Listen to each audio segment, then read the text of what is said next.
पुस्तक के सभी सम्मानित सज्जनों, दूसरी बार आपके गांव में व्याख्यान के लिए आया। पिछली बार आया था, आपसे मैंने कुछ बातें कही थी देश की आर्थिक स्थिति के बारे में, देश की राजनीतिक स्थिति के बारे में। आज आपसे एक नई बात कहना चाहता हूं जो पिछले 5-6 महीनों में इस देश के सामने पैदा हुई। हमारे देश में पिछले 5-6 महीने में एक घटना घटित हुई और उसके बाद हमारे देश के ऊपर कई तरह की परिस्थितियां पैदा हो गई उस दुर्घटना के कारण, उस घटना के कारण। घटना ये थी, मई के महीने में भारत के वैज्ञानिकों ने 5 आणविक परीक्षण किए। जब भारत के वैज्ञानिकों ने 5 आणविक परीक्षण किए तो अमेरिका की सरकार ने भारत के ऊपर आर्थिक पाबंदी लगा दी और अमेरिका की सरकार ने भारत के ऊपर आर्थिक पाबंदी लगाई। उसके बाद जापान की सरकार ने भी भारत के ऊपर आर्थिक पाबंदी लगाई। अमेरिका और जापान के बाद दुनिया में बहुत सारे देश हैं जिन्होंने भारत पर आर्थिक पाबंदी लगाने की घोषणा की। बहुत सारी संस्थाएं हैं दुनिया में अंतर्राष्ट्रीय स्तर पर जिन्होंने भारत के खिलाफ पाबंदी लगाने की बात कहना शुरू कर दिया। जिन संस्थाओं को इस मामले में बात कहने की कोई जरूरत नहीं थी, उन संस्थाओं ने भी भारत के ऊपर पाबंदी लगाने की बात, भारत की टीका करने की बात, भारत पर आलोचना करने की बात कही। अचानक से ऐसा क्या हो गया कि दुनिया में इतने बड़े पैमाने पर एक अजीब सी हलचल हो गई। भारत के वैज्ञानिकों ने अगर 5 आणविक परीक्षण किए तो, क्योंकि पहली बार तो ऐसे आणविक परीक्षण हुए नहीं थे पूरी दुनिया में। अगर ये काम पहली बार दुनिया में हुआ होता तो शायद इस तरह की हलचल होना स्वाभाविक होता। इस तरह के आणविक परीक्षण दुनिया में बहुत बार हो चुके, इनने कई बार किए, कोई पहली बार तो ऐसे आणविक परीक्षण हुए नहीं।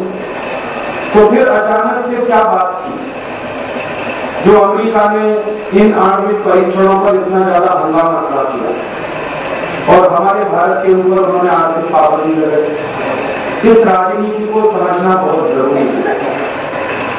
आज जिन अंतर्राष्ट्रीय माहौल में हम रह रहे हैं, जी रहे हैं, उन अंतर्राष्ट्रीय माहौल को समझे बिना हम हमारे देश की सुरक्षा कर नहीं सकते, अपने राष्ट्र की रक्षा कर नहीं सकते। इसलिए कई बार मैं लोगों से ये कहता हूं कि अंतर्राष्ट्रीय स्तर पर जो घटनाएं घटित होती हैं उनके बारे में बहुत गंभीरता के साथ हमको सोचना चाहिए और विचार करना चाहिए अपने राष्ट्र की दृष्टि से। अब बात समझ में आ रही है कि अमेरिका ने ये जो आर्थिक पाबंदी लगाई, जापान ने आर्थिक पाबंदी लगाई, भारत सरकार के ऊपर तमाम तरह का दबाव पड़ा, उसके पीछे मकसद क्या था। आज के अखबार में एक बहुत ही बुरी खबर है, शायद आपने भी पढ़ी हो। सवेरे से जब से मैंने वो खबर पढ़ी है मैं बहुत अशांत हूँ। भारत के प्रधानमंत्री श्री अटल बिहारी वाजपेयी का एक बयान है, उसमें उन्होंने कहा है कि हम CTBT पर हस्ताक्षर कर देंगे। अब तक पिछले 50 साल से भारत का ये दृढ़ निश्चय रहा है कि हम CTBT पर और NPT जैसी संधियों पर हस्ताक्षर नहीं करेंगे। कि सिद्धांत रूप में हमारा CTBT से कोई विरोध नहीं है। ये और भी खतरनाक बात है। अब तक 50 साल से हमारा सैद्धांतिक विरोध ही था CTBT। और सैद्धांतिक विरोध क्या था? सैद्धांतिक विरोध ये था कि CTBT नाम की संधि एक ऐसी संधि है जिसमें दुनिया के अमीर देशों के पास हर तरह का परमाणु हथियार रखने की खुली छूट है और गरीब देशों को परमाणु परीक्षण करने की भी छूट नहीं।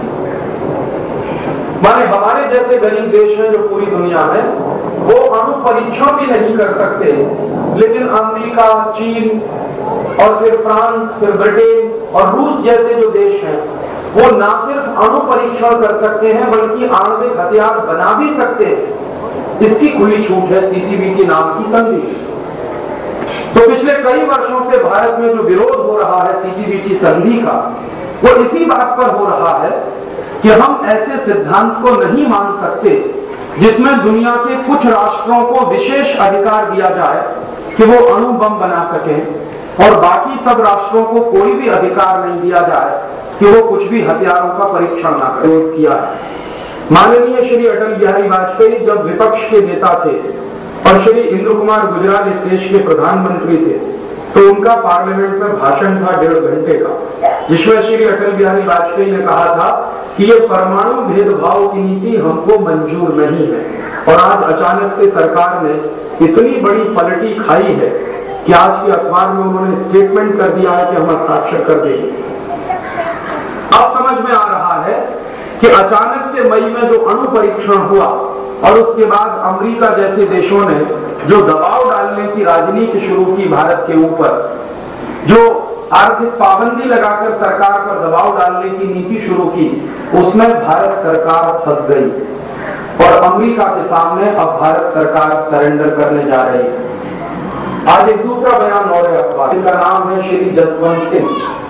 वो बातचीत कर रहे हैं अमेरिकी सरकार के एक सचिव से, उसका नाम है स्ट्रॉप टॉलबोट। स्ट्रॉप टॉलबोट बहुत निम्न स्तर का अधिकारी है और भारत में जसवंत सिंह जी केंद्रीय स्तर के मंत्री स्तर के व्यक्ति हैं। उपाध्यक्ष जो होता है योजना आयोग का, वो केंद्रीय स्तर का मंत्री होता है और स्ट्रॉप टॉलबोट अमेरिका में एक अंडर सेक्रेटरी लेवल का अधिकारी है।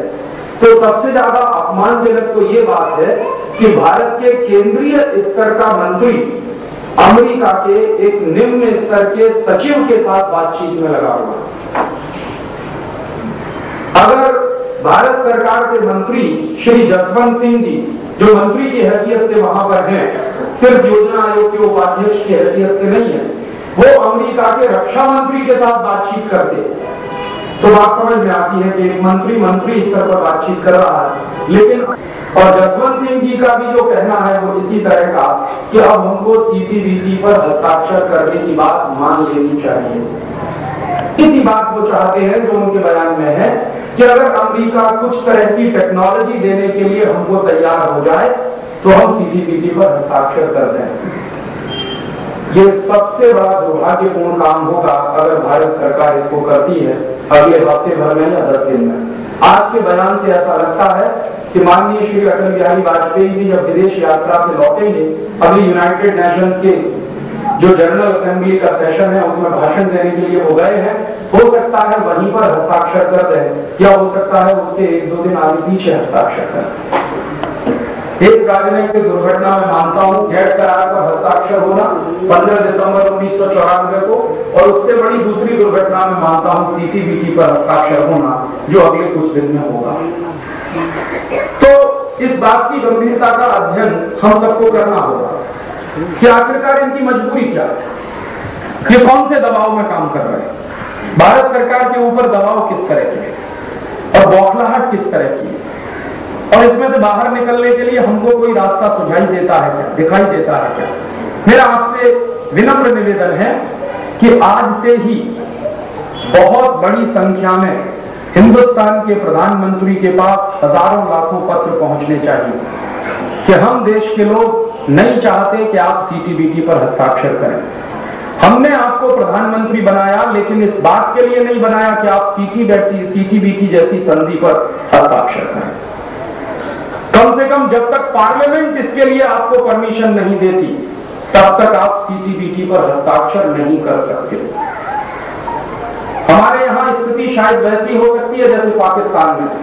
पाकिस्तान का प्रधानमंत्री नवाज शरीफ पूरी तरह से अमेरिकन दबाव में सरेंडर कर गया है और हस्ताक्षर करने के लिए प्रस्ताव भी पारित करवाने की कोशिश की, जो दुर्भाग्य से पारित नहीं हुआ, क्योंकि पाकिस्तान की पार्लियामेंट में जितने एमपीज बैठे हैं वो सब इसके विरोधी हैं और वो प्रस्ताव पारित नहीं हुआ।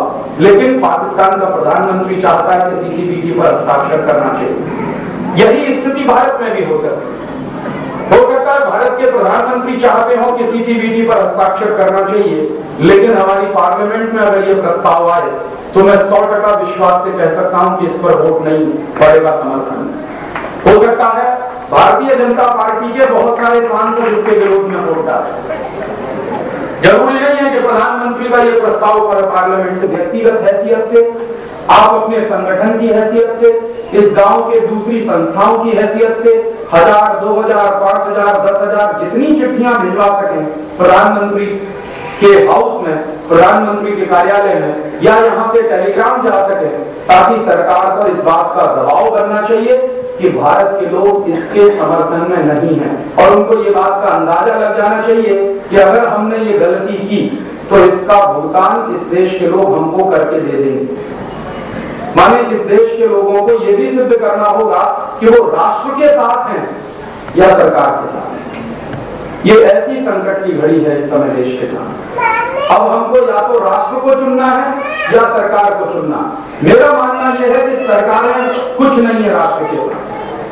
सरकारें आती हैं, सरकारें जाती हैं। सरकारें आज चल रही हैं, कल नहीं भी चलेंगी। प्रधानमंत्री रहेंगे, नहीं भी रहेंगे, लेकिन इस राष्ट्र को रहना है इस देश में। इसलिए राष्ट्र की कीमत पर कोई भी समझौता हो नहीं सकता, और राष्ट्र की राजनीतिक संप्रभुता पर कोई समझौता नहीं हो सकता। और कम से कम सीटीबीटी एक ऐसी संधि है जिस पर राष्ट्र की राजनीतिक संप्रभुता खतरे में टिकी हुई है। इसमें 2-3 बातें बहुत ही भेदभावपूर्ण हैं। एक तो मैंने आपसे बताया था कि सबसे पहली बात जो भेदभाव की है सीटीबीटी संधि में वो ये कि भारत जैसे राष्ट्र पर अणु परीक्षण करने पर पूरी पाबंदी लग जाएगी, और अणु परीक्षण करने पर पाबंदी लग जाएगी तो आणविक हथियार बनाने पर पूरी पाबंदी लग जाएगी। और आप जानते हैं हमारे पड़ोसियों के पास आणविक हथियार है। हमने सिर्फ अणु परीक्षण किया था 11 और 13 मई को, अणु बम अभी तक नहीं बनाया। वैज्ञानिकों का ऐसा मानना है कि अगर सरकार परमिशन दे तो शायद 400-500 अणु बम हमारे वैज्ञानिक अगले 5-7 वर्षों में, 10 वर्षों में बना सकते हैं, लेकिन बनाया अभी तक एक भी नहीं। जबकि हमारे पड़ोस में चीन है जिसके पास 46 अणु बम है। हमारा पड़ोसी रूस है जिसके पास 715 अणु बम है। हमारे यहाँ नजदीक है, बहुत नजदीक तो नहीं है लेकिन ब्रिटेन है, उसके पास 180 परमाणु बम है।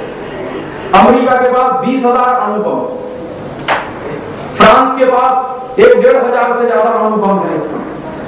तो इन सब देशों के पास हजारों की संख्या में अणु बम है, और इनमें से किसी भी देश ने अभी तक ये घोषणा नहीं की है कि हम हमारे अणु बम को नाश करेंगे। ना अमेरिका चाहता है अपने अणु बम का सत्यानाश करना, ना फ्रांस चाहता है। भारत अगर ये संधि करता है तो भविष्य में किसी खतरे में हम फंस सकते हैं।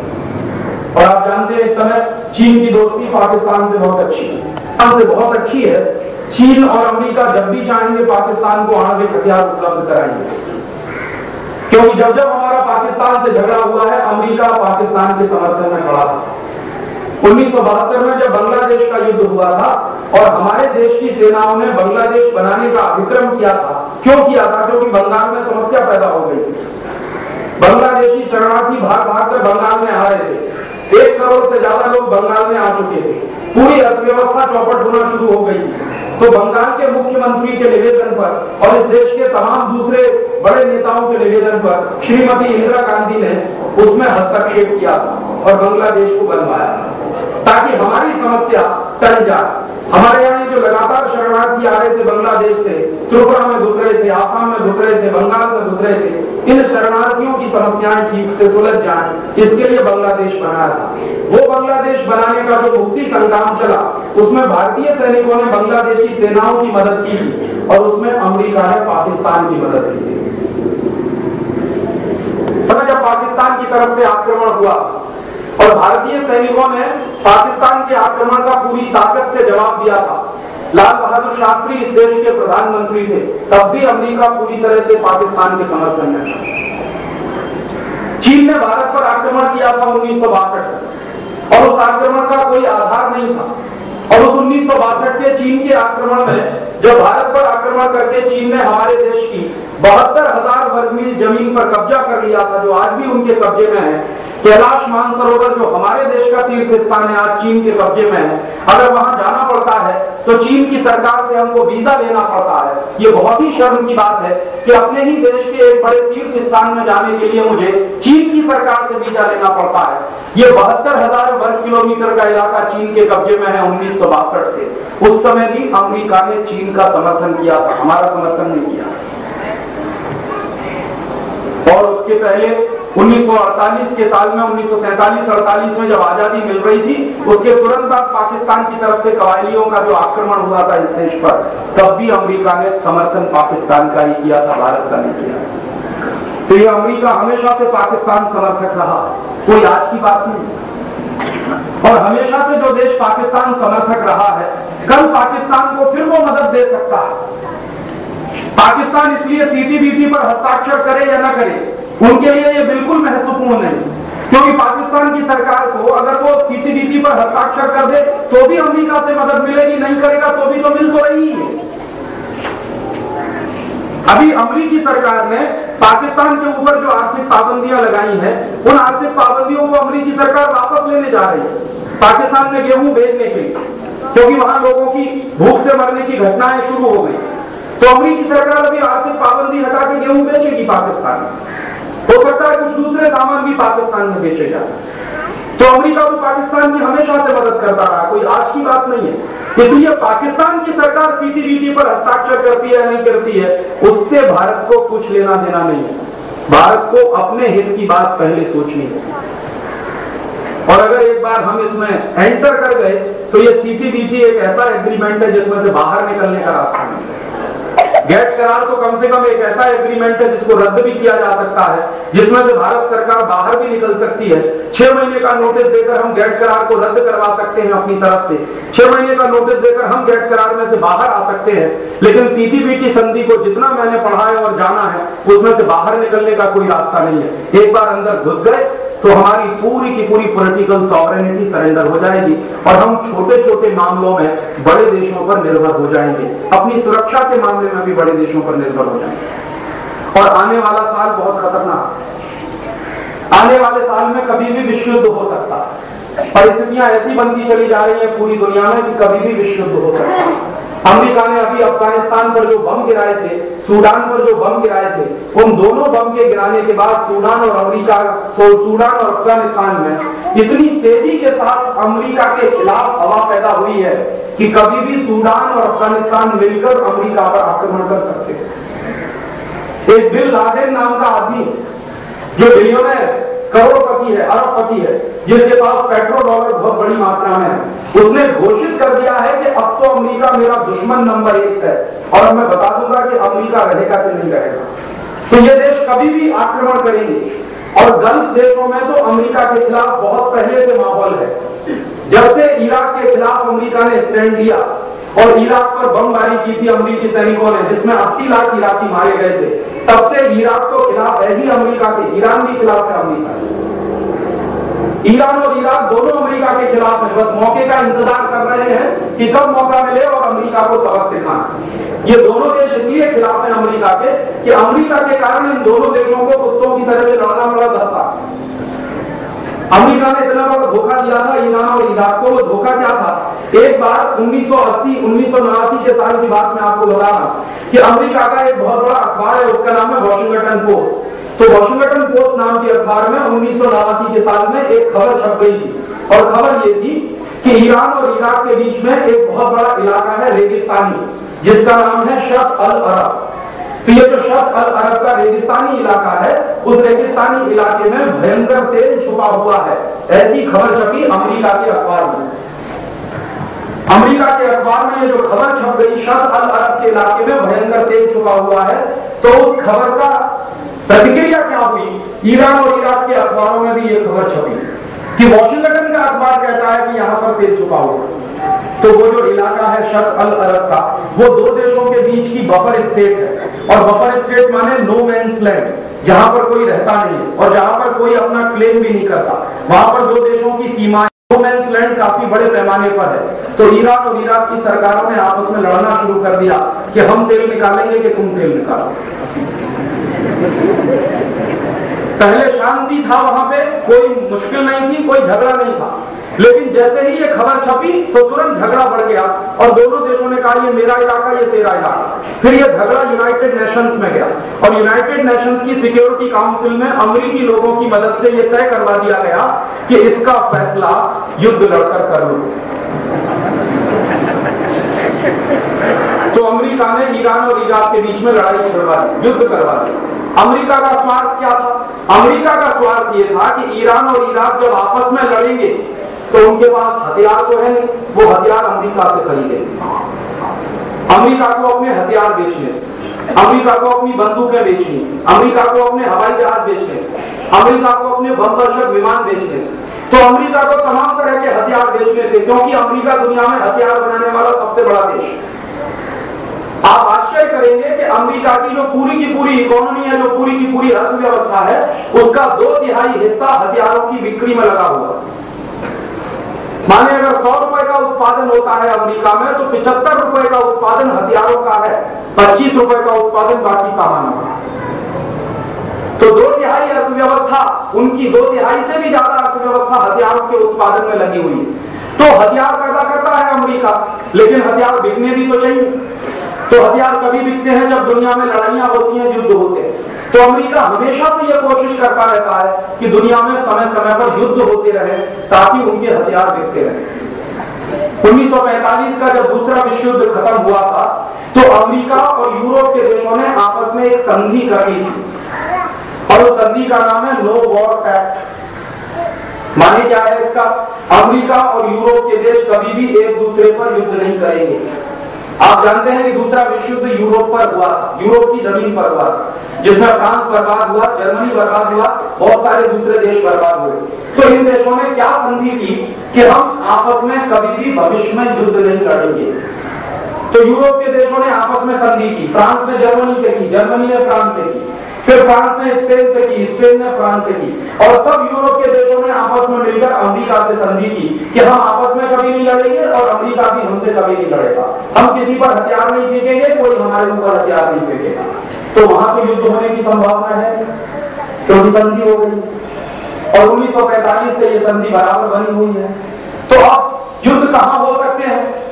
तो उन्होंने ढूंढ रखा है कि दुनिया के ये जो गरीब देशों हैं, इनमें युद्ध करो, क्योंकि यूरोप के देश अमेरिका से नहीं लड़ेंगे, अमेरिका यूरोप से नहीं लड़ेगा, तो आपस में तो ये युद्ध होंगे नहीं और कभी हथियार बिकेंगे नहीं। इसलिए दुनिया के गरीब देशों में युद्ध करवाओ। तो अमेरिका दुनिया के गरीब देशों में युद्ध करवाता रहता, और वो युद्ध उसने करवाया ईरान इराक के बीच में, किस तरह से तेल की होने की खबर छुपाकर। और बाद में दोनों देशों ने ये फैसला किया कि अभी इस तेल को निकालना है, तो कौन इसका मालिक होगा, इस पर लड़ाई हुई। तो लड़ाई जब शुरू हो गई ईरान और इराक में, तो अमेरिका की कंपनियों ने इराक को भी हथियार बेचे, ईरान को भी हथियार बेचे। लड़ रहे थे दो देश कुत्ते की तरह से, हथियार बिक रहे थे अमेरिका, और 10 साल तक दोनों देश लड़ते रहे, और 10 साल में लड़ने के बाद हथियार खत्म हो गए, हथियारों के गोदाम खाली हो गए, गोदामों में कुछ भी हथियार बचा नहीं, सब हथियार चल गए। तो अमेरिका ने फिर क्या कहा इन दोनों देशों से कि भाई अभी शांति कर। उस बैठक में चौधरी अमेरिका बन गया, और दोनों देशों के प्रधानमंत्री और राष्ट्रपति को सामने बिठाकर बोला कि अभी भाई लड़ते क्यों, आपको तेल ही चाहिए ना, तो शर्त अल अरब में जितना तेल निकलेगा उसका आधा ईरान ले लेगा, आधा इराक ले लेगा। आप देखिए अमेरिका कितना बेईमान और बदमाश देश है। यही बात पहले भी हो सकती है युद्ध होने के पहले, कि जितना तेल निकलेगा आधा तुम ले लो, आधा तुम ले लो, लेकिन नहीं होने दिया। पहले युद्ध करवाया, 10 साल तक युद्ध चलवाया, उसके बाद हथियार बिकवाए। जब हथियार खत्म हो गए तब शांति की बात, और उसके बाद हो गया फैसला ये हो गया कि ठीक है, जितना तेल निकलेगा उसमें से आधा इराक लेगा, आधा ईरान लेगा। फिर परेशानी इस पर आई कि तेल निकालेगा कौन। तो अमेरिका ने कहा कि ठेका मुझको दे दो, मैं निकालता हूं। और एक अमेरिकी कंपनी है, उसका नाम है एक्सॉन, उसको ठेका मिल गया। अभी आप देखिए अमेरिका ने किस तरह से माने इन सबको मिसलीड किया, दोनों देशों को लड़वा दिया, हथियार बेचे, फिर तेल निकालने का ठेका भी खुद ले लिया। अभी एक्सॉन कंपनी ने तेल निकालने का काम शुरू किया, तो एग्रीमेंट ये कर लिया पहले ही कि हमको एडवांस में पैसा चाहिए तेल निकालने। तो दोनों देशों के बाद हो गया, 2 साल हो गया, 2 साल के बाद कंपनी ने कह दिया कि इस पूरे इलाके में कहीं भी तेल ही नहीं है।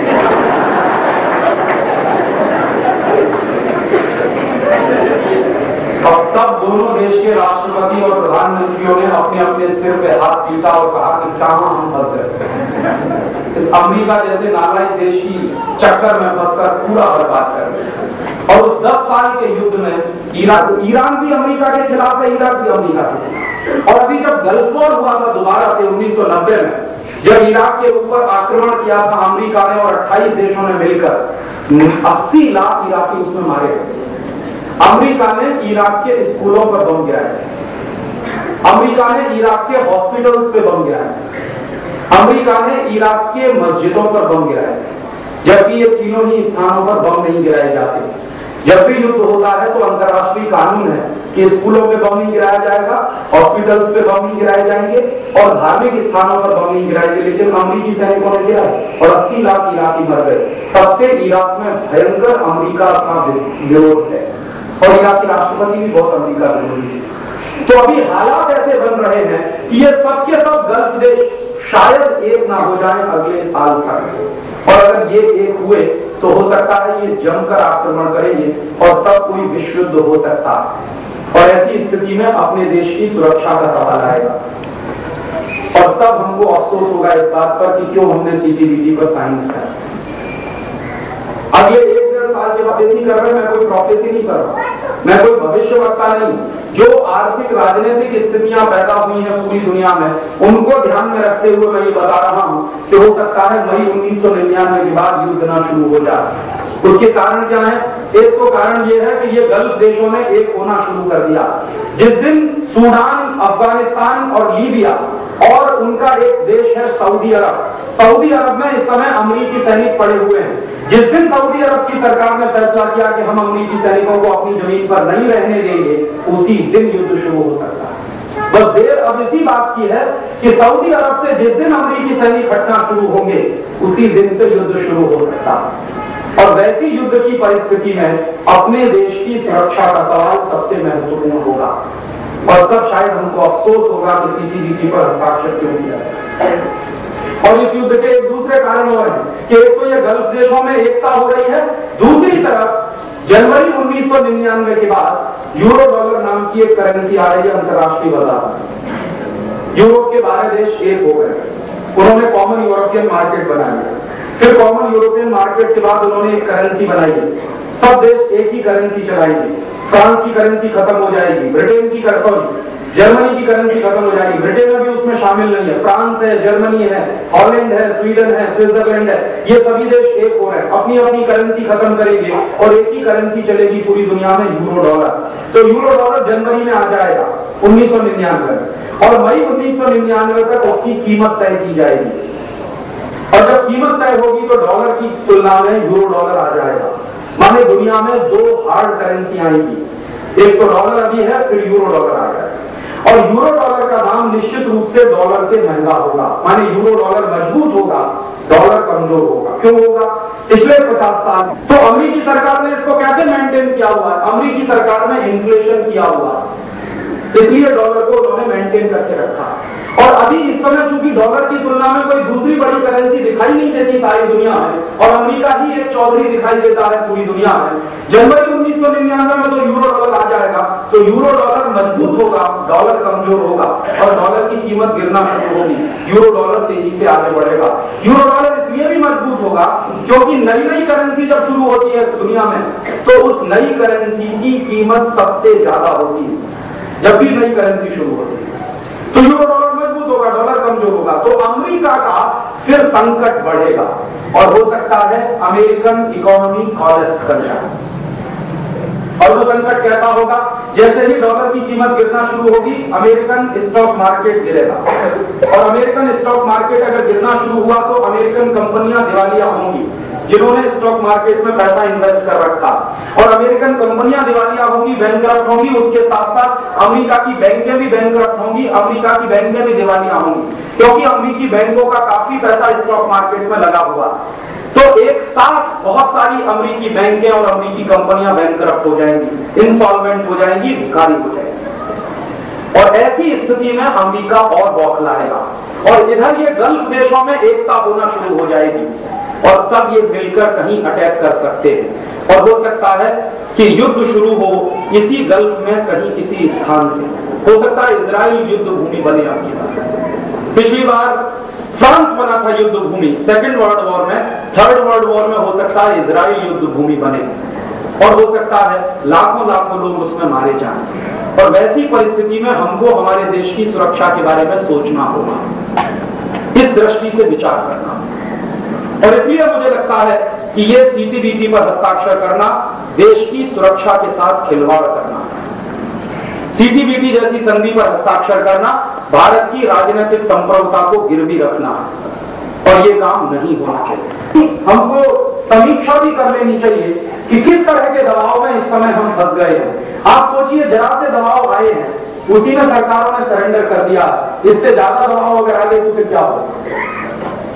और अब मुझे दिखाई दे रहा है कि किस तरह से भारत के राजाओं ने अंग्रेजों के सामने सरेंडर किया होगा, ऐसे ही हुआ होगा। आज के राजा जिस तरह से सरेंडर कर रहे हैं अमेरिका के सामने, ऐसे ही भारत के पुराने जमाने के राजाओं ने सरेंडर किया होगा अंग्रेजों को। तो शायद अपना इतिहास फिर दोहरा रहा है अपने आप। और मुझे ऐसा लगता है दुनिया के बहुत सारे बड़े बड़े अर्थशास्त्री एक गंभीर बात कहते रहे और वो बात सच होते हुए दिखाई दे रही है कि जिस देश की जनता सो जाती है और जिस देश में प्रबुद्ध वर्ग सिर्फ अपने स्वार्थ में डूब जाता है, उस देश का इतिहास बार बार अपने आप को दोहराता है। तो शायद भारत का इतिहास अपने आप को दोहराने की स्थिति में है। ऐसी परिस्थिति में हमको गंभीरता से सोचें। और हमारे देश की स्थिति तो बहुत ही दयनीय है इस दृष्टि से कि हमारे ऊपर पिछले 1000 साल में बहुत आक्रमण हुए। आजादी के बाद तो मैंने बताया 4 आक्रमण हुए, 3 तो प्रत्यक्ष रूप से हुए, 1 परोक्ष रूप से हुआ। 1972 का आक्रमण परोक्ष आक्रमण था, लेकिन 1965 का आक्रमण भारत के ऊपर सीधा आक्रमण था। 1962 का आक्रमण भारत के ऊपर सीधा आक्रमण था। 1943-48 का आक्रमण, फिर 1949 का आक्रमण भारत के ऊपर सीधा आक्रमण था। तो आजादी के बाद 4 आक्रमण हुए और आजादी के पहले 1000 से ज्यादा आक्रमण हमारे देश पर हुए। पिछले 1500-2000 साल के इतिहास में हमारे देश के ऊपर 1000 से ज्यादा आक्रमण हो चुके हैं। 3वीं शताब्दी ईसा पूर्व में सिकंदर का आक्रमण हुआ था, जिसको मैं पहला आक्रमण मानता हूं, परदेशी आक्रमण। और 3वीं शताब्दी ईसा पूर्व से लेकर 7वीं शताब्दी तक जब मोहम्मद बिन कासिम ने आक्रमण किया, लगातार कुछ न कुछ परदेशी आक्रमण होते ही रहे। और 7वीं शताब्दी से लेकर 10वीं शताब्दी तक मोहम्मद बिन कासिम के बाद फिर महमूद गजनवी के जो आक्रमण हुए इस देश के ऊपर, और 10वीं शताब्दी से लेकर 14वीं शताब्दी तक तो आक्रमणों की लाइन लग गई थी। भयंकर परदेशी आक्रमण इस देश पर हुए हैं 10वीं शताब्दी से लेकर 14वीं शताब्दी के बीच।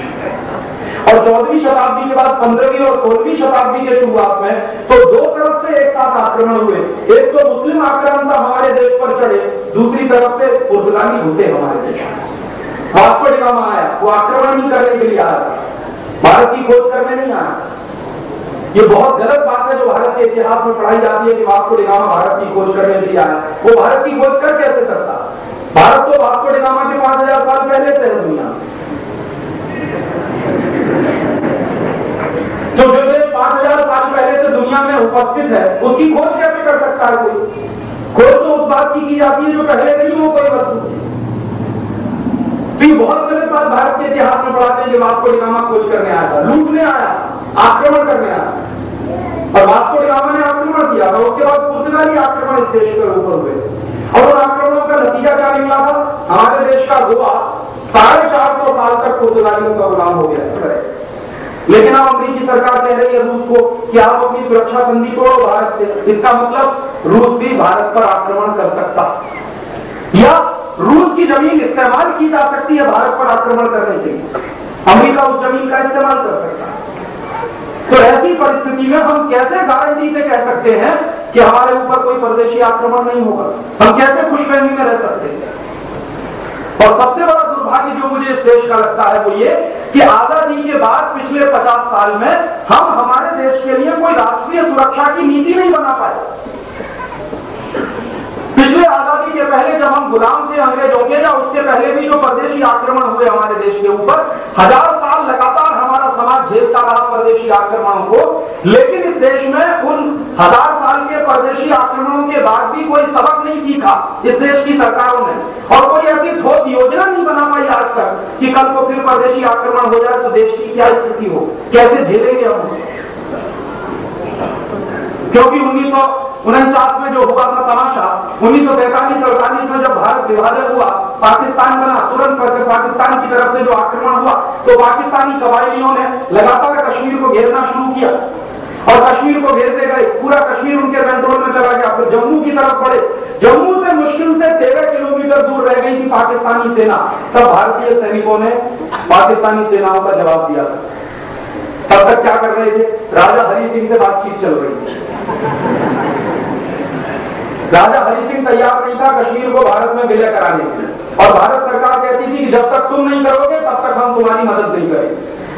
उस समय अगर राजा हरि सिंह को एक बाजू में रखकर पाकिस्तानी सैनिकों को भगा दिया जाता तो आज ये जो पाक ऑक्युपाइड कश्मीर की समस्या है, ये हमारे गले की समस्या नहीं बनती। हमारे ही देश का इलाका है जिसको हम पाक अधिकृत कश्मीर कहते हैं। हमारे ही देश के हैं 3 डिवीजन पूरे के पूरे जो पाकिस्तान के कब्जे में है भारत का इलाका पाकिस्तान के कब्जे में। ये इसी कारण से हुआ कि लगातार देरी की गई और पाकिस्तानी सेनाओं ने एक बड़े इलाके पर कंट्रोल कर लिया। उसके बाद भारतीय सैनिकों ने जब पाकिस्तानी सैनिकों को पीछे खदेड़ा तो ज्यादा दूर तक खदेड़ नहीं पाए, तुरंत समझौता हो गया। और समझौता क्या हुआ? जहां पर भारतीय सैनिक है वो जमीन भारत की, जहां पर पाकिस्तानी सैनिक है वो जमीन पाकिस्तान की। ऐसे बेवकूफी के समझौते करते रहे हमारे देश। तो उसमें नतीजा क्या निकला कि हमारे देश के 3 डिवीजन पाकिस्तान के कब्जे में चले, जो आज भी हमारे लिए सिरदर्द पैदा किए हुए। और ये कश्मीर की समस्या वहीं से पैदा हुई। ना तो वो हमारे 3 डिवीजन जाते पाकिस्तान के कंट्रोल में, ना तो आज ये समस्या होती कश्मीर। और ये समस्या पता नहीं कितने दिन और चलेगी, कितने लाख लोगों के बलिदान ले लेगी, कितने लाख लोगों को अपने घर उजड़वाने पड़ेंगे, कितने लाख लोगों को वहां से भागना पड़ेगा, उसका कुछ अंदाजा नहीं किया उस समय के नेताओं। और इतना कुछ बन के छोड़। फिर उसके बाद दोबारा गलती हुई। दोबारा क्या गलती हुई? 1962 में पंडित नेहरू ने नारा दिया, हिंदी चीनी भाई भाई, हिंदी चीनी भाई। जो चीन कभी भाई हो नहीं सकता उसको भाई बना दिया। और चीन गए पंडित नेहरू राखी बनवाने के लिए, क्योंकि भाई था ना वो, तो राखी बनवाने गए चीन में। और राखी बनवा के जब पंडित नेहरू लौटे वापस तो चीन ने आक्रमण कर दिया। इतने बड़े धोखे में रह गए पंडित नेहरू और इतने बड़े धोखे में रखा पूरे भारत को कि हिंदी चीनी भाई भाई, हिंदी चीनी भाई भाई, और चीन चढ़ गया था हमारे। जिसको आज आप अरुणाचल प्रदेश कहते हैं उसको उस जमाने में नेपा कहते थे, नेपा प्रदेश। तो चीन घुस गया नेपा और भयंकर आक्रमण किया चीनी सैनिकों ने। पंडित नेहरू तैयार नहीं थे उसके, भारतीय सैनिकों ने सरेंडर कर दिया। भारतीय सैनिक सीमा छोड़कर भागे और चीन के सैनिक उससे चले गए। उसके बाद क्या हुआ? अरुणाचल प्रदेश की बहनों के साथ चीन के सैनिकों ने जिस तरह से बलात्कार किए, जिस तरह से उनकी हत्याएं की, तो अरुणाचल के नौजवानों का खून खौलने लगा। लेकिन उनके पास कोई विकल्प नहीं था। भारतीय सैनिक मदद के लिए थे नहीं, क्योंकि भारतीय सैनिकों को वहां से भगा दिया गया, वापस बुला दिया गया। तो अरुणाचल प्रदेश के भाइयों ने लाठी से, डंडे से, जो भी उनसे बन पड़ा, चीनी सैनिकों का मुकाबला किया और उसमें हजारों सैनिक मारे गए अरुणाचल प्रदेश के बेकसूर लोग। उसका दर्द आज भी उनके दिल में है। और आप जाइए उनसे बात करिए तो वो पूछते हैं कि हमको भारत ने दिया क्या? जब हमारे ऊपर चीन का आक्रमण हुआ था तो आपके सैनिक तो कभी आए नहीं हमारे बचाव के लिए। हमको तो खुद झेलना पड़ा चीनी आक्रमण। और उसमें नतीजा क्या हुआ? नतीजा यह हुआ कि हिंदी चीनी भाई भाई, हिंदी चीनी भाई भाई करते करते 72,000 वर्ग मील जमीन पर चीन ने कब्जा कर लिया, जो आज भी उनके कब्जे। पहले नुकसान उठाया 1948-49 में, फिर नुकसान उठाया 1962 और फिर 1965 में नुकसान उठाया। 1965 में क्या हुआ? पाकिस्तान ने आक्रमण किया। उस समय थोड़ी गनीमत यह थी कि लाल बहादुर शास्त्री प्रधानमंत्री, उन्होंने पूरी ताकत से पाकिस्तानी आक्रमण का जवाब दिया। भारतीय सैनिकों ने पाकिस्तानी सैनिकों को पीछे तक खदेड़ दिया। तब अमेरिका बीच में आया और अमेरिका ने दबाव डाला। और अमेरिका ने जो दबाव डाला वो इस बात का कि पाकिस्तान के साथ संधि करो। माने भारतीय सैनिकों ने पाकिस्तानी सैनिकों को खदेड़ दिया था बहुत पीछे। लाहौर और रावलपिंडी तक भारतीय सैनिकों का कंट्रोल स्थापित हुआ। लेकिन अमेरिका के दबाव में आकर लाल बहादुर शास्त्री को समझौता करना पड़ा। लाल बहादुर शास्त्री नहीं चाहते थे वो समझौता। एक बार तो लाल बहादुर शास्त्री ने अमेरिकी दबाव को एक किनारे लगा दिया। अमेरिका ने धमकी क्या दी कि उस समय अमेरिका से लाल रंग का गेहूं आता था इस देश, PL-480 के नाम। जो बुजुर्ग लोग यहाँ बैठे हैं वो जानते होंगे कि अमेरिका के जो लाल रंग का गेहूं आता था 1965 के साल में, उसको अमेरिका में जानवर भी नहीं खाते, उसको भारत को भेजा गया। तो लाल बहादुर शास्त्री ने अमेरिकी धमकी के सामने झुकने से मना कर दिया। तो अमेरिका ने क्या कहा कि हम आपको गेहूं देना बंद कर देंगे। शास्त्री जी ने कहा बंद करो, हमें आपका गेहूं चाहिए भी। तो फिर अमेरिका की धमकी आई कि आपके लोग भूखे मर जाएंगे। शास्त्री जी ने कहा हम भूखे मरेंगे, लेकिन हमको अपमानजनक शर्तों पर यह संधि मंजूर नहीं है। और शास्त्री जी ने हिम्मत दिखाई, पीएल 480 का गेहूं खरीदना बंद कर दिया। फिर देश में गेहूं की थोड़ी कमी आ गई, तो शास्त्री जी ने देश के लोगों से अपील की कि हम एक समय भोजन करना बंद करें। और देश के करोड़ों लोगों ने शास्त्री जी की बात का जवाब दिया। करोड़ों लोगों ने सोमवार को व्रत रखना शुरू कर दिया, आज भी रहते हैं। कोई भी नेता जनता से जब भी कोई कुर्बानी मांगता है तो जनता कभी पीछे नहीं हटती। सवाल नेताओं की इंटीग्रिटी का है। जनता इस देश में बहुत मजबूत है, जनता कभी सरेंडर नहीं करती। जनता ने भूखा रहना मंजूर किया, लेकिन शास्त्री जी पर इस बात का किसी आदमी ने दबाव नहीं डाला कि आप अमेरिका से गेहूं खरीदिए, हम भूखे नहीं रहेंगे। लोगों ने कहा हम भूखे रहेंगे, सम्मान के साथ हमको भूखा रहना मंजूर है, बजाय इसके कि हम अमेरिका से गेहूं खरीदें और अपमानजनक शर्तों पर उसको हम खाएं। लेकिन दूसरी बात शास्त्री जी दबाव में आए और फिर भारत के ही अंदर के नेता अमेरिका समर्थन मन से गए ताशकंद समझौता करते हैं, और ऐसा समझौता हुआ कि वो वापस नहीं जाते। सभी भी उस समझौते में चले गए। शास्त्री जी की डेड बॉडी लौटी थी शास्त्री जी। हमने इतनी बड़ी गलती की 1965 में कि एक तो देश का प्रधानमंत्री हुआ, नबी बनियान रहती थी एक अंडर में, ये कपड़े थे उनके, तो उन्होंने कहा मैं खुद धो लूंगा। फिर दूसरे अपने घर में कटौती कैसे की, उन्होंने भारत के प्रधानमंत्री की बातें की। उनके घर में एक भाई आती थी, उनके कमरे में पोछा लगानी थी, उन्होंने कहा तुम भी कल से माना। तो उस भाई ने पूछा घर में झाड़ू कौन लगाएगा, उन्होंने कहा मैं मेरा कमरा साफ कर लूंगा, बाकी अपने बेटों को कहूंगा कि वो सब घर की सफाई करें, क्योंकि मैं पैसा नहीं दे सकता। दूसरों से मैं कह रहा हूं तो पहले मुझे करना होगा। तीसरी घर की कटौती कैसे की उन्होंने, उनके घर में एक ट्यूटर आता था जो उनके सबसे बड़े बेटे को अंग्रेजी पढ़ाता था। उनका बेटा अंग्रेजी में फेल हो गया, तो एक बड़ा ट्यूटर आता था घर में पढ़ाने के लिए। तो शास्त्री जी ने कहा कि कल से तुम मत आना। तो उस ट्यूटर ने कहा कि आपका लड़का बहुत कमजोर है अंग्रेजी में और वो पास नहीं होगा तो एक साल उसका बर्बाद हो जाएगा। उन्होंने कहा इस देश के लाखों करोड़ों बच्चे फेल हो जाते हैं, मेरा बेटा भी फेल हो जाएगा, कौन सी इसमें खास? मैं कोई विशेष आदमी तो नहीं, एक साधारण आदमी हूं मैं इस देश का। तो वो ट्यूटर भी हटा दिया। इस तरह से अपने खर्चों में कटौती की एक ऐसे व्यक्ति ने जो उस समय भारत का प्रधानमंत्री था। आज तो कोई नहीं दिखाई देता। संकट की स्थिति तो आज भी है इस देश, आर्थिक हालत तो बहुत खराब है इस देश में। बताइए कब प्रधानमंत्री या राष्ट्रपति ने अपने खर्चे में कटौती करने की कोई बात नहीं। आज के नेताओं ने तो अपने खर्चे 3-3 गुने बढ़ा लिए। आपको मालूम है सभी नेताओं की पगारें 3-3 गुनी बढ़ गई। अभी पिछले 1 महीने से प्रधानमंत्री की पगार 3 गुनी बढ़ गई, राष्ट्रपति की पगार 3 गुनी बढ़ गई, मुख्यमंत्रियों की पगारें 3 गुनी बढ़ गई, राज्यपालों की पगारें 3 गुनी बढ़ गई। देश की आर्थिक हालत बहुत खराब, सरकार के पास पैसा नहीं और प्रदेशों से आने वाली मदद भी रुकी हुई है क्योंकि आर्थिक पाबंदी है। वैसी स्थिति में मुझे ऐसा लगता था कि ये सब नेता लाल बहादुर शास्त्री वाला उदाहरण पेश करेंगे कि पगारें नहीं लेंगे 1-2 साल के लिए, देश की स्थिति जब तक सुधरेगी नहीं। लेकिन इन सब नेताओं ने तो अपनी पगारें 3-3 गुनी बढ़ाई। इसलिए मैंने कहा था कि शास्त्री जी ऐसे व्यक्ति थे ना भूतो ना भविष्य की। शायद ऐसा नेता मिलना बहुत मुश्किल है इस देश। और क्या हो गया था, युद्ध जब शुरू हो गया था तो एक दिन शास्त्री जी की पत्नी ललिता जी ने कहा अभी नई धोती लाने के बारे में मैं कल्पना नहीं करता क्योंकि मैंने सब कुछ छोड़ दिया है, पगार लेना भी बंद कर दिया, तो पैसा तो है नहीं, मैं नई धोती लाऊंगा कहां? जितने कम से कम खर्चे में तुम घर का काम चला सको उतने की बात करो। तो उन्होंने पूछा अपनी पत्नी से कि बोलो कितने कम से कम पैसे में घर का खर्च चल सकता? तो उनकी पत्नी ने कहा कि कुछ 300 रुपए में चल जाएगा।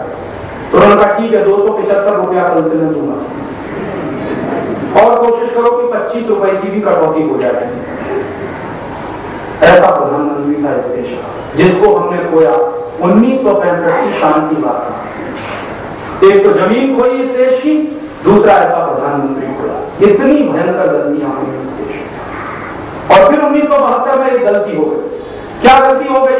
मुझे ऐसा लगता है कि या तो श्रीमती इंदिरा गांधी को बांग्लादेश युद्ध में पैर फंसाना नहीं चाहिए, उनका आंतरिक मामला था, वो सुलझा देते, और अगर पैर फंसाया तो पूरी इज्जत के साथ बाहर आना चाहिए। जानते हैं क्या हुआ? भारतीय सैनिक गए, पाकिस्तानी सैनिकों को सरेंडर करवाया, 90,000 पाकिस्तानी सैनिकों ने सरेंडर किया भारतीय सेना के सामने, और वो सब हमारे प्रिजनर थे, लेकिन उन सबको छोड़ दिया गया, सबके सब छोड़ दिए। और उन्हीं में से बहुत सारे सैनिक हैं जो आज ISI के एजेंट बनकर हमारे देश की नाक में दम किए। इतनी भयंकर गलती हुई थी 1912। तो ये गलतियां हर बार होती रही हैं इस देश में, और इसीलिए मैंने थोड़ी देर पहले आपसे कहा कि कल कहीं फिर से कोई परदेशी आक्रमण हुआ इस देश के ऊपर तो हमारी अपनी सुरक्षा व्यवस्था क्या है, हमारी सुरक्षा की नीति क्या है। और ऐसी परिस्थिति में जब CTBT को मैं देखता हूं तो मुझे लगता है कि ये बहुत ही खतरनाक कदम है जो भारत सरकार उठाने जा रही है। इसलिए सारे देश के लोगों को पूरी ताकत लगाकर इसका विरोध करना चाहिए, और ये विरोध 2 स्तर पर होना चाहिए।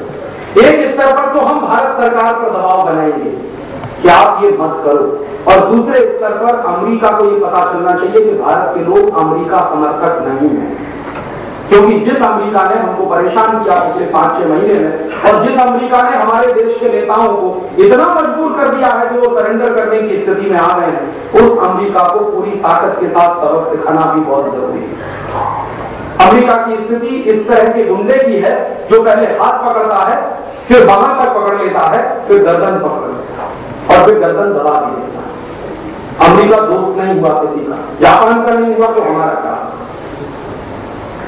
तो इस अमेरिका के साथ दोस्ती बहुत महंगी पड़ी थी, और मुझे ऐसा लगता है कि अमेरिका को सबक सिखाना बहुत जरूरी है। क्यों सबक सिखाना जरूरी है? तर्क बिल्कुल सीधा है। अमेरिकी सरकार ने भारत पर आर्थिक पाबंदी इसलिए लगाई कि हमारे वैज्ञानिकों ने 5 आणविक परीक्षण किए। तो मेरा ये मानना है कि अगर हमने सिर्फ 5 आणविक परीक्षण किए और अमेरिका ने हमारे ऊपर आर्थिक पाबंदी लगाई, तो अमेरिका ने तो अब तक 1047 आणविक परीक्षण किए हैं, तो अमेरिका को पाबंदी क्यों नहीं होनी चाहिए?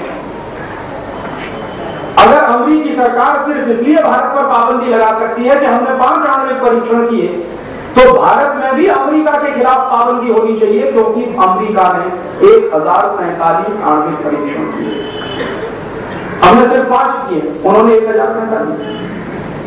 और इसलिए भी अमेरिका पर पाबंदी होनी चाहिए कि हमने सिर्फ आणविक परीक्षण किए, अमेरिका ने तो अणु बम बनाए, और कितने अणु बम है अमेरिका के पास? 20,000। और इसलिए भी अमेरिका पे आर्थिक पाबंदी होनी ही चाहिए कि हमने तो सिर्फ आणविक परीक्षण किए, अमेरिका ने तो अणु बम भी गिराए। 6 अगस्त 1945 को हिरोशिमा पे गिराया, और 9 अगस्त 1945 को नागासाकी पे गिराया। जापान के ऊपर 2 आणविक बम गिराए थे अमेरिका, और दोनों आणविक बम में लाखों जापानी मर गए। उसके बाद अमेरिका ने बम गिराने का अभियान बंद नहीं किया, जापान के ऊपर बम गिरा के लाखों जापानियों को मारा। उसके बाद 1960 के दशक में उसी अमेरिका ने वियतनाम के ऊपर बम गिराए और लाखों वियतनामी मर गए। फिर 1970 के दशक में अमेरिका ने कोरिया के ऊपर बम गिराए और लाखों कोरियन उसमें मर गए। फिर 1980 के दशक में मैंने आपको बताया इराक और इराक पर बम गिराए और लाखों ईरानी इराकी मरे। फिर 1990 के दशक में सिर्फ इराक पर बम गिराए और 80 लाख इराकी उसमें मरे। और अब अमेरिका फिर बम गिरा रहा, एक दिन सूडान पे गिराया, एक दिन अफगानिस्तान पे गिराया, किसी दिन भारत पे भी गिराया। कोई भरोसा नहीं है अमेरिका। इसलिए मेरी मान्यता यह है कि अगर अमेरिकी सरकार पाबंदी लगा सकती है भारत पर आर्थिक रूप से, तो क्यों नहीं भारत सरकार कानून बनाए और अमेरिका पर आर्थिक पाबंदी लगाए अपने। तो आप पूछेंगे इससे क्या होगा? अमेरिका को 2 मिनट में हम सीधा कर देंगे। अमेरिका की जो सबसे कमजोर नस है उसका नाम है डॉलर। अगर अमेरिका में डॉलर जाना बंद हो जाए तो अमेरिका 2 मिनट में सीधा हो जाए। अमेरिका में एक ही व्यक्ति की एक ही चीज की पूजा होती है, वो है डॉलर। बाकी अमेरिका में किसी से कोई मतलब नहीं है। जिस दिन अमेरिकी सरकार को डॉलर का नुकसान होना शुरू हो जाएगा भारत के कारण, उसी दिन अमेरिकी सरकार 2 मिनट में सरेंडर कर देगी। अमेरिका कागजी शेर है, कोई बहुत दम नहीं है अमेरिका। चीन वाले अमेरिका से हमेशा सरेंडर करवा लेते हैं सिर्फ डॉलर के धमकी पर। चीन की सरकार कैसे सरेंडर करवाती है अमेरिका से? चीन की सरकार ऐसे सरेंडर करवाती है अमेरिका से कि चीन से जो डॉलर अमेरिका जाता है उसको बंद कर देते हैं, पाबंदी लगा देते हैं। तो जब चीन से डॉलर जाना अमेरिका में बंद हो जाता है, 2 मिनट में अमेरिकी राष्ट्रपति सीधा हो जाता है और चीन में डॉलर जाता है समझौता कर। अभी आपको मालूम है बिल क्लिंटन गया था चीन थोड़े दिन पहले, 1000 लोगों को लेके गया था, ऐसे जैसे दूल्हे की बारात जाती है। चीन की सरकार ने एक कानून बना दिया है अभी कुछ दिन पहले। जानते क्या कानून बना? अमेरिका की तो कहते हैं ले आओ पैसा लगा दो हमारे देश में, लेके जाने की अनुमति, तो अमेरिका ढीला हो गया। दूसरा कानून क्या बना दिया है चीन की सरकार ने कि अगर अमेरिका की कोई कंपनी मुनाफा कमाएगी और चीन से अमेरिका ले जाने की कोशिश करेगी तो उसके लिए कानून ये है, मान लीजिए कोई अमेरिकी कंपनी ने $1 अरब का मुनाफा कमाया चीन में और वो $1 अरब का मुनाफा ले जाना चाहते हैं अपने देश में, तो कानून ये बना दिया है कि पहले आप चीन का $1 अरब का माल अमेरिका में बेच कर आइए, उससे $1 अरब कमा कर लाइए, फिर चीन से $1 अरब अमेरिका में हो गई। और दौड़ के रोज चीन जाता है उनसे समझौता करने, और चीनी सरकार उनको घात नहीं डालती। पहले अमेरिका ने कोशिश की कि चीन के राष्ट्रपति को अपने देश में बुला लिया जाए, उसने कहा मुझे जरूरत नहीं है आपके आने की, आपको झक मार के आना हो तो आइए। और यही बिल क्लिंटन जो चीन के बारे में कहता था कि ये दुनिया में सबसे अत्याचारी देश है, सबसे ज्यादा लोगों पे अत्याचार होते हैं, चीन में डेमोक्रेसी नहीं है, प्रजातंत्र नहीं है। थिएनआनमेन चौक पर एक बार वहां हत्याकांड हुआ था जिसमें चीन के नौजवान मारे गए थे, तब से लेकर चीन को ब्लैकलिस्ट किया हुआ था अमेरिकी राष्ट्रपति बिल क्लिंटन ने। उसी बिल क्लिंटन को ले जाके खड़ा कर दिया चीनी सैनिकों ने थिएनआनमेन चौक पर और कहा कि झुको और सलाम करो इससे, और बिल क्लिंटन को सलाम ठोकना पड़ा वहां। और उसके बाद बिल क्लिंटन ये सब करता गया, चीनी सरकार जो कहती गई वो करती गई, इस उम्मीद में कि शायद चीन की सरकार मेरी भी एक बात मान लेगी, ये डॉलर आना शुरू हो जाएगा चीन से। और बाद में जब बिल क्लिंटन ने कहा कि अभी मैंने तो आपकी इतनी शर्तें मान ली है आप, और बहुत ही असफलता के साथ बिल क्लिंटन चीन से वापस लौटा, और इतनी खिंचाई हुई है बिल क्लिंटन की उनके पार्लियामेंट में जिसकी आप कल्पना नहीं कर। खुद बिल क्लिंटन जिस पार्टी का कैंडिडेट है उस पार्टी के एमपी ने बिल क्लिंटन की भयंकर आलोचना की कि आप चीन गए थे क्या लेकर आए। तो मैं आपको बता रहा हूं, ये उदाहरण मैंने आपको इसलिए दिया है कि अमेरिका की आर्म ट्विस्टिंग करना अगर हम शुरू करें तो अमेरिका हमारे सामने भी सरेंडर करे। अगर हमने इसको अपने सिर पर चढ़ने दिया, इसकी गिरव भक्की में आकर हमने सरेंडर किया तो ये हमको खा जाएगा। और अगर इसकी धमकियों के सामने हमने सरेंडर करना बंद किया, उल्टा इसकी आर्म ट्विस्टिंग करना शुरू किया अमेरिका की, तो अमेरिका 2 मिनट में नीचे आ जाएगा। तो आप पूछेंगे उसका रास्ता क्या? उसका बिल्कुल सीधा सा रास्ता है, जो काम चीन की सरकार ने किया है वो काम हम कर रहे हैं। माने चीन में से डॉलर अगर अमेरिका नहीं जाएगा तो भारत का डॉलर भी अमेरिका नहीं जाएगा। काम कर सकती है तो भारत की सरकार भी ये काम कर सकती है। और इसके लिए बहुत अच्छा हो कि भारत सरकार कानून बनाए और पार्लियामेंट से कानून पारित करवाए और अमेरिका के खिलाफ आर्थिक पाबंदी लगाए। और जितनी अमेरिकी कंपनियां भारत में धंधा कर रही हैं इन सबको एक एक करके बंद कर दिया जाए। Pepsi Cola, Coca Cola, Colgate Palmolive, Johnson and Johnson, Procter, एक तरफ से सब पर पाबंदी लगा दी जाए। और अमेरिकी कंपनियों के साथ साथ अमेरिकी bank, city bank, American express, एनजेड Grindlays, standard chartered, ये जितने अमेरिकी बैंक भारत में धंधा कर रहे हैं इन सब के ऊपर एक तरफ से पाबंदी लगाई। तो आप देखिए 2 मिनट में अमेरिका ढीला होगा। अमेरिका को ढीला करने का यही एक रास्ता, दूसरा कोई रास्ता नहीं तो वो आपको खत्म कर देगा। एक ऐसी लड़ाई होती है जिसके बारे में बड़ा अमेरिका को पीट दे, नहीं तो अमेरिका हमको पीट देगा। तो उसके लिए रास्ता क्या है? रास्ता मैंने बताया बिल्कुल सीधा सीधा सा है कि अमेरिका जाने वाला पैसा यहां से रोकना पड़ेगा। एक पैसा भी भारत से अमेरिका जाए ये देश के हित में नहीं। और आज अमेरिका हमारा दुश्मन है, दोस्त नहीं। दुश्मन के हाथ एक पैसा भी अपने गांव का जाए तो ये देश के साथ गद्दारी है, देश के साथ द्रोह। तो ये करना बंद करें। तो भारत की सरकार अगर करे तो बहुत अच्छा है, लेकिन मुझे नहीं लगता कि ये सरकार कुछ करे, क्योंकि 5 महीने से तो मैं इंतजार कर रहा हूं। जब से अमेरिका ने आर्थिक पाबंदी लगाई है, मैं एक एक दिन गिन रहा हूं कब भारत की सरकार अमेरिका पे आर्थिक पाबंदी लगाई, और मैंने ये बात मई के महीने में ही प्रधानमंत्री तक पहुंचाई।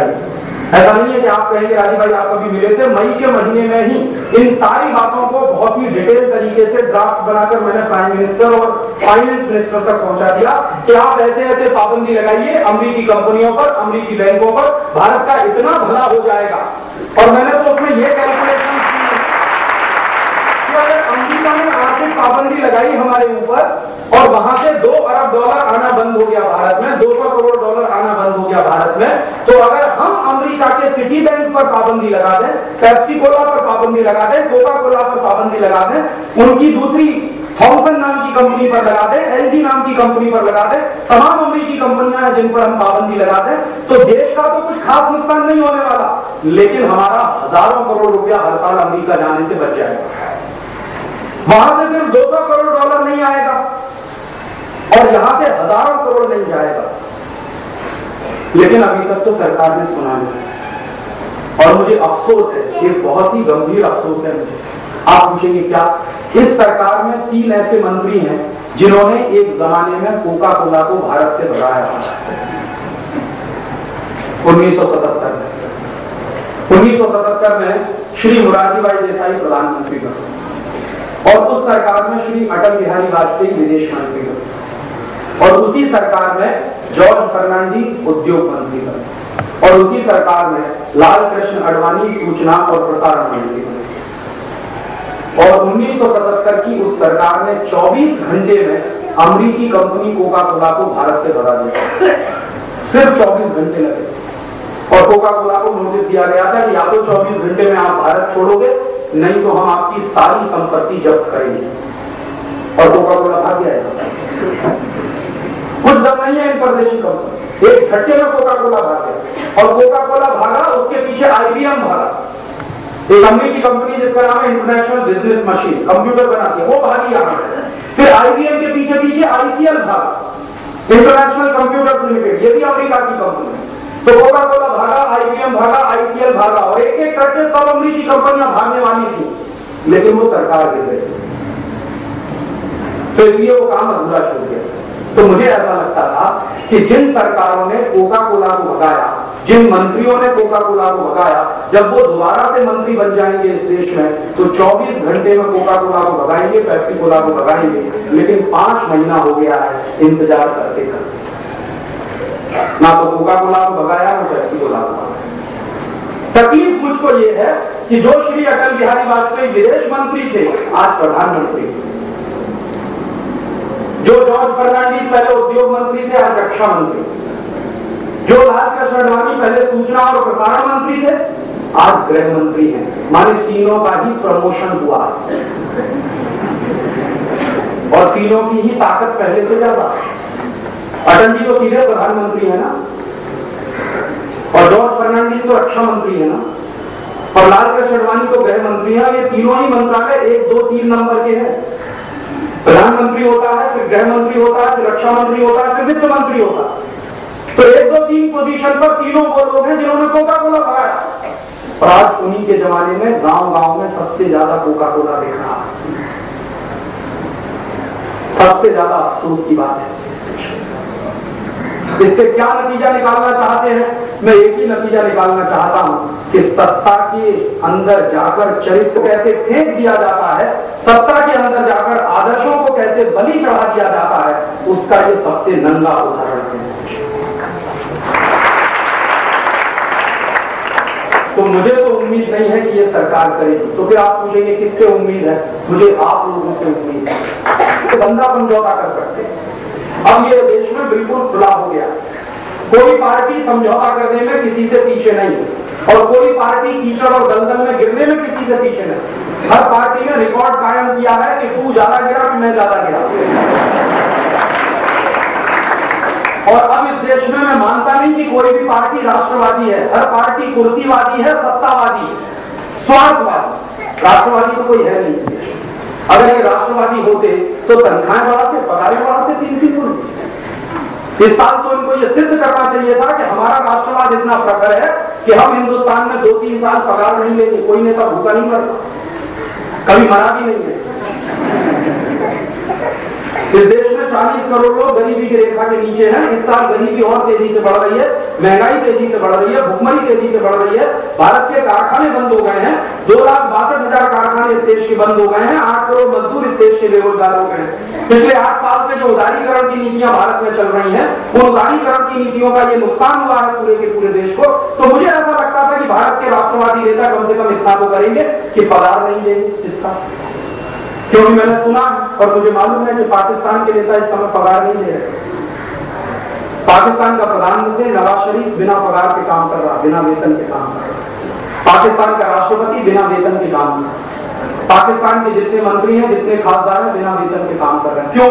अमेरिका ने जब से आर्थिक पाबंदी लगाई है, पाकिस्तान की आर्थिक हालत थोड़ी खराब हो गई है, तो पाकिस्तान सभी खासदार होने लगे। मुझे ऐसा लगता था कि पाकिस्तान के नेता अगर इतने राष्ट्रवादी हैं, तो भारत के नेता तो इससे कई गुना ज्यादा राष्ट्रवादी। लेकिन हमारे नेताओं ने तो सिद्ध ये किया कि उन्होंने पगारें 3 गुनी बढ़ाई। इनके राष्ट्रवाद का सबसे बड़ा पाखंड है, इससे ज्यादा पाखंड कुछ हो नहीं सकता है देश में राष्ट्रवाद। इसलिए मैं कहता हूं कि कोई पार्टी राष्ट्रवादी नहीं है, सब सत्तावादी, कुर्सीवादी, स्वार्थवादी। इसलिए अब इन पार्टियों पर भरोसा करना छोड़ दीजिए, क्योंकि पार्टियों पर भरोसा करते करते ही इतना बड़ा सत्यानाश होने जा रहा है देश में। नेताओं पर भरोसा करना छोड़ दीजिए। ये नेता कब क्या पलटी खाएंगे? जिंदगी भर जिन सिद्धांतों का विरोध करते रहे श्री अटल बिहारी वाजपेयी, अभी उन्हीं सिद्धांतों का सरेंडर करने जा रहा है। ये कैसे मैं स्वीकार करूंगा? जितने भाषण मैंने अटल बिहारी वाजपेयी के सुने हैं, हर भाषण में यही वो कहते हैं कि राष्ट्र की संप्रभुता से कोई समझौता नहीं होता। राष्ट्र की संप्रभुता एक ऐसी चीज है जिस पर कोई समझौता नहीं होता, कोई सरेंडर नहीं होता। अभी वो खुद वही कर देगा, तो कैसे मानूं? तब ऐसा लगता है कि सबके सबको धृतराष्ट्र की आत्मा ने ली लिया। धृतराष्ट्र अंधा था। भगवान कृष्ण धृतराष्ट्र को अंधा क्यों कहते थे जानते हैं? वो इसलिए अंधा नहीं कहते थे कि तुम्हारी आंखें नहीं है, ये तो सत्ता की उसकी आंखें नहीं थी। वो अंधा इसलिए कहते थे कि सत्ता मोह में, पुत्र मोह में वो अंधा, और सत्ता हाथ से न चली जाए इसके लिए धृतराष्ट्र कुछ भी करने को तैयार था। चाहे जितना अधर्म करना पड़े, चाहे जितना कुकर्म करना पड़े, चाहे जो करना पड़े, सत्ता मेरे बेटों के हाथ से नहीं जानी चाहिए, सत्ता मेरे हाथ से नहीं जानी चाहिए। इसी के लिए धृतराष्ट्र को भगवान कृष्ण ने अंधा किया कि तुम स्वार्थ में अंधे हो। और आज के नेताओं के बारे में तो मैं यही कहता हूं कि धृतराष्ट्र को बिना आंखों के अंधा, वो पुत्र मोह में अंधा। इन लोगों को कौन सा पुत्र मोह?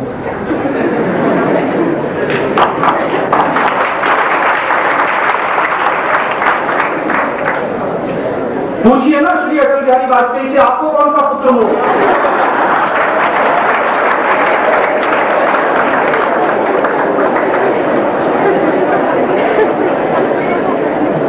और धृतराष्ट्र आंखें नहीं होने के कारण अंधा था, ये तो सब आंखें होते हुए अंधे। इसलिए अब इन पर भरोसा करना छोड़िए, पार्टियों पर भरोसा करना छोड़िए, अभी तो अपने ऊपर भरोसा करें। तो आप पूछेंगे दूसरा कोई रास्ता है? हाँ, एक रास्ता है, थोड़ा तकलीफ वाला है, लेकिन अब वही रास्ता है और कोई रास्ता नहीं। जब सरकारें देश विरोधी काम करना शुरू कर दें, राष्ट्र विरोधी काम करना शुरू कर दें, सरकारें सिर्फ स्वार्थ और सत्ता में डूबकर काम करना शुरू कर दें, तो राष्ट्र के लोगों को उठना ही होगा और खड़ा होना होगा। आप पूछेंगे हम क्या करें? सरकार पाबंदी नहीं लगाती अमेरिका पर, और सरकार नहीं बंद करती अमेरिकी कंपनियों को, तो कम से कम आप तो पाबंदी लगा दीजिए अमेरिकी कंपनियों। आप तो बंद कर दीजिए अमेरिकी कंपनियों का सामान खरीदना। ये तो आपके अधिकार क्षेत्र में है ना। इसके लिए तो प्रधानमंत्री से पूछने की जरूरत नहीं है कि मेरे घर में अमेरिकी का होना ही चाहिए कि कोई भी अमेरिकी सामान आपके घर में नहीं आएगा, क्योंकि अमेरिका हमारा दुश्मन है और इस तरह का दुश्मन है कि भारत को बर्बाद करने की कोई भी कोशिश वो छूटना नहीं चाहता। बिल क्लिंटन ने इस बात को 2 बार कहा, इसकी गंभीरता को सोचते रहिए। बिल क्लिंटन ने कहा कि सोवियत संघ को खत्म करने के बाद अब भारत हमारी हिट लिस्ट में नंबर 1 पर, इसलिए भारत को खत्म करना अभी अमेरिका का सबसे बड़ा उद्देश्य है। क्योंकि भारत अमेरिका को टक्कर दे सकता है। अमेरिका को डर लग रहा है। क्या डर लग रहा? भारत के वैज्ञानिकों ने बिना अमेरिकी मदद के परमाणु परीक्षण किए। भारत के वैज्ञानिकों ने बिना अमेरिकी मदद के मिसाइलें बनाई, 250 किलोमीटर से लेकर 2500 किलोमीटर तक मार करने वाले। भारत के वैज्ञानिकों ने बिना अमेरिकी मदद के सुपर कंप्यूटर बनाया, परम 10,000। भारत के वैज्ञानिकों ने बिना अमेरिकी मदद के क्रायोजेनिक इंजन बनाया। भारत के वैज्ञानिक बिना अमेरिकी मदद के ऐसे ऐसे काम कर रहे हैं जिसके बारे में अमेरिका बौखला रहा है। अमेरिका की बौखलाहट उस दिन से समझ में आ रही है जिस दिन से भारत के वैज्ञानिकों ने परम 10,000 बनाया। क्योंकि एक बार राजीव गांधी गए थे अमेरिका में सुपर कंप्यूटर मांगने, अमेरिका ने मना कर दिया कि हम नहीं देंगे आपको सुपर। राजीव गांधी लौट गया। लौटकर आने के बाद भारत के वैज्ञानिकों की एक मीटिंग हुई और डिपार्टमेंट ऑफ टेलीकम्युनिकेशन में एक साइंटिस्ट थे, उनका नाम है डॉक्टर भाटकर। तो डॉक्टर भाटकर को कहा गया कि आपकी जिम्मेदारी है कि आप भारत में सुपर कंप्यूटर बनाएं। अमेरिका हमको नहीं देगा, कोई भी देश हमको नहीं देगा, हमको खुद बनाना पड़ेगा। तो डॉक्टर भाटकर को कुछ और वैज्ञानिक दिए गए और पूरी टीम ने सीडेट नाम की एक संस्था बनाई, रात दिन काम करना शुरू किया और काम करते करते पहला सुपर कंप्यूटर बनाया परम, बिना किसी परदेशी मदद। दूसरा सुपर कंप्यूटर बनाया परम 8000। तीसरा सुपर कंप्यूटर बनाया परम 8600। चौथा सुपर कंप्यूटर बनाया परम 9000 और अभी 5वां सुपर कंप्यूटर बना दिया है परम 10,000, जो पूरी दुनिया में किसी के पास नहीं।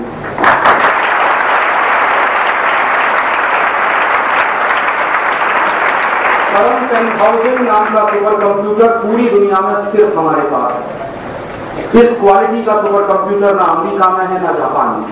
और मैं परम 10,000 पे देख चुका हूँ काम करके। मैं पूरा एक दिन, अभी कुछ दिन पहले मैं परम 10,000 सुपर कंप्यूटर के साथ ही रहा, इस बात का अंदाजा करने के लिए कि इसके स्पीड कितने हैं, कैलकुलेशन कितने फास्ट हैं। परम 10,000 का कैलकुलेशन कितना फास्ट है आप इससे अंदाजा लगाइए कि अमेरिका का जो बेस्ट क्वालिटी का सुपर कंप्यूटर है वो जितनी सेकंड्स में कैलकुलेशन करता है, हमारा परम 10,000 उससे 10 गुना कम समय में कैलकुलेशन करता है। माने इस बात को ऐसे भी कहा जा सकता है कि परम 10,000 अमेरिकी सुपर कंप्यूटरों से 10 गुना ज्यादा तेजी से काम करता है। और खर्चा कितना आया? सिर्फ 167 करोड़ रुपए। अमेरिका में इस लेवल का सुपर कंप्यूटर बनाने में अरबों डॉलर खर्च होता, बिलियंस ऑफ डॉलर खर्च होता। भारत के वैज्ञानिकों ने एक एक पाई बचाते हुए, कष्ट में रहते हुए, कष्ट में जीवन बिताते हुए सिर्फ 167 करोड़ रुपए में एक सुपर कंप्यूटर बना दिया, जिसके मदद से हम हिंदुस्तान की किसी भी स्तर की हवा से हवा में मार करने वाली, जमीन से हवा में मार करने वाली, पानी से हवा में मार करने वाली किसी भी मिसाइल का डिजाइन बना सकते। कोई भी बम वर्षक विमान का डिजाइन सुपर कंप्यूटर परम 10,000 पे बना सकते।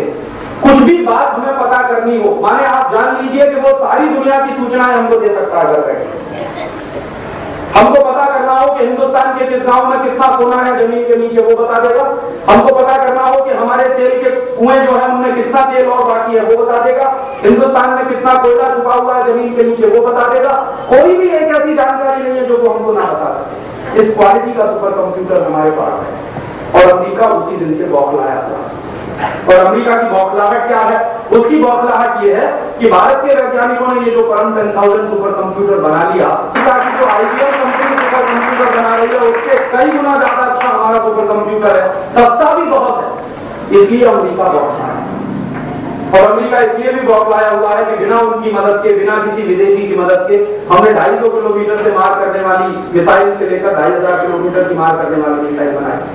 डॉक्टर एपीजे अब्दुल कलाम जैसे लोगों को सलाम है कि उन्होंने भारत में इस क्वालिटी की टेक्नोलॉजी दी है कि हम मिसाइल बनाने में। बहुत वर्षों के बाद मैं मानता हूं कि एक सही आदमी को भारत रत्न मिला है। नहीं तो ऐसे ऐसे फालतू के लोगों को भारत रत्न दिए गए हैं जिसकी हम कल्पना नहीं करते। और डॉक्टर एपीजे अब्दुल कलाम ने एक पुस्तक अभी लिखी है, उसका विमोचन हुआ है। उन्होंने कहा है कि हम किसी भी देश पर निर्भर रहकर तरक्की नहीं कर पाएंगे, हमको स्वावलंबी रास्ते पर ही जाना होगा, हमको स्वदेशी के रास्ते पर ही जाना होगा, यही रास्ता। तो ये जो हमने काम किए हैं पिछले कुछ वर्षों में, इनसे अमेरिका बौखलाया और हमने ये जो अणु परीक्षण कर लिया, इस अणु परीक्षण के बाद ये सिद्ध हो गया है कि भारत 400-500 अणु बम बना सकता है। ये बातें अमेरिका को मालूम है, दूसरे देशों को भी मालूम है। तो अमेरिका इस बात से भी बौखलाया हुआ है कि भारत ने कभी अणु बम बना लिया और वो अणु बम किसी तरह से इराक पहुंच गया, सद्दाम हुसैन के हाथ में आ गया, तो अमेरिका की तो ऐसी कैसी हो गई। और सद्दाम हुसैन कई बार ये बात बोल चुका कि मुझको अगर एक एटम बम मिल जाए तो न्यूयॉर्क पे जाए। और सद्दाम हुसैन कितना इंटेलिजेंट आदमी है, उसका भी एक इंटरव्यू मैंने पढ़ा था कुछ दिन पहले। उससे ये पूछा गया कि एटम बम आपको कहां से मिलेगा, उसने कहा मुझे उम्मीद है कि भारत से मिल जाएगा। क्यों मिल जाएगा? तो उसने कहा कि भारत के साथ मेरे रिश्ते बहुत अच्छे हैं। क्यों? पिछले 50 साल से हमको तेल दे रहा है, बहुत सस्ते दाम पर, सबसे सस्ता पेट्रोल हमको इराक से मिलता, सबसे सस्ता डीजल हमको इराक से मिलता, सबसे सस्ते पेट्रोलियम प्रोडक्ट हमको इराक से मिलते। जब से इराक पर पाबंदी लगी है तब से तेल आना बंद है वहां से, नहीं तो हमेशा इराक से हमारे रिश्ते बहुत अच्छे रहे। और इराक की जो सभ्यता रही है मेसोपोटामियन कल्चर कहते हैं, हमारी भारतीय संस्कृति के करीब करीब 7 विकसित है। तो हमारे तो बहुत पुराने रिश्ते हैं इराक, आज के नहीं, 5000 साल पुराने रिश्ते। हमारा व्यापार तो उनसे बहुत पहले से चलता है, तो इसलिए वो कहता है कि मुझे मिल जाए। तो फिर क्या करेगा? तो उसने कहा कि मैं गिराऊंगा न्यूयॉर्क। तो रिपोर्टर ने पूछा मान लो नहीं गिरा पाए तो? अमेरिकी सैनिकों ने पता कर लिया, पहले से उनकी एजेंसियों ने पता कर लिया, उनके CIA के एजेंटों ने पता कर लिया, तो आप क्या करेंगे? तो उसने कहा फिर मैं ऐसा करूंगा कि उसी एटम बम को ले जाके गिरा दूंगा नॉर्थ पोल पे। नॉर्थ पोल एक ऐसी जगह है जहां बर्फ ही बर्फ है, वहां कोई आदमी नहीं है, बर्फ के पहाड़, बड़े बड़े बर्फ के पहाड़। तो एक एटम बम अगर उसने नॉर्थ पोल पे गिराया तो नॉर्थ पोल की बर्फ पिघलना शुरू हो जाएगी, और अगर नॉर्थ पोल की सब बर्फ पिघल गई तो अमेरिका पानी में ही डूब जाएगा।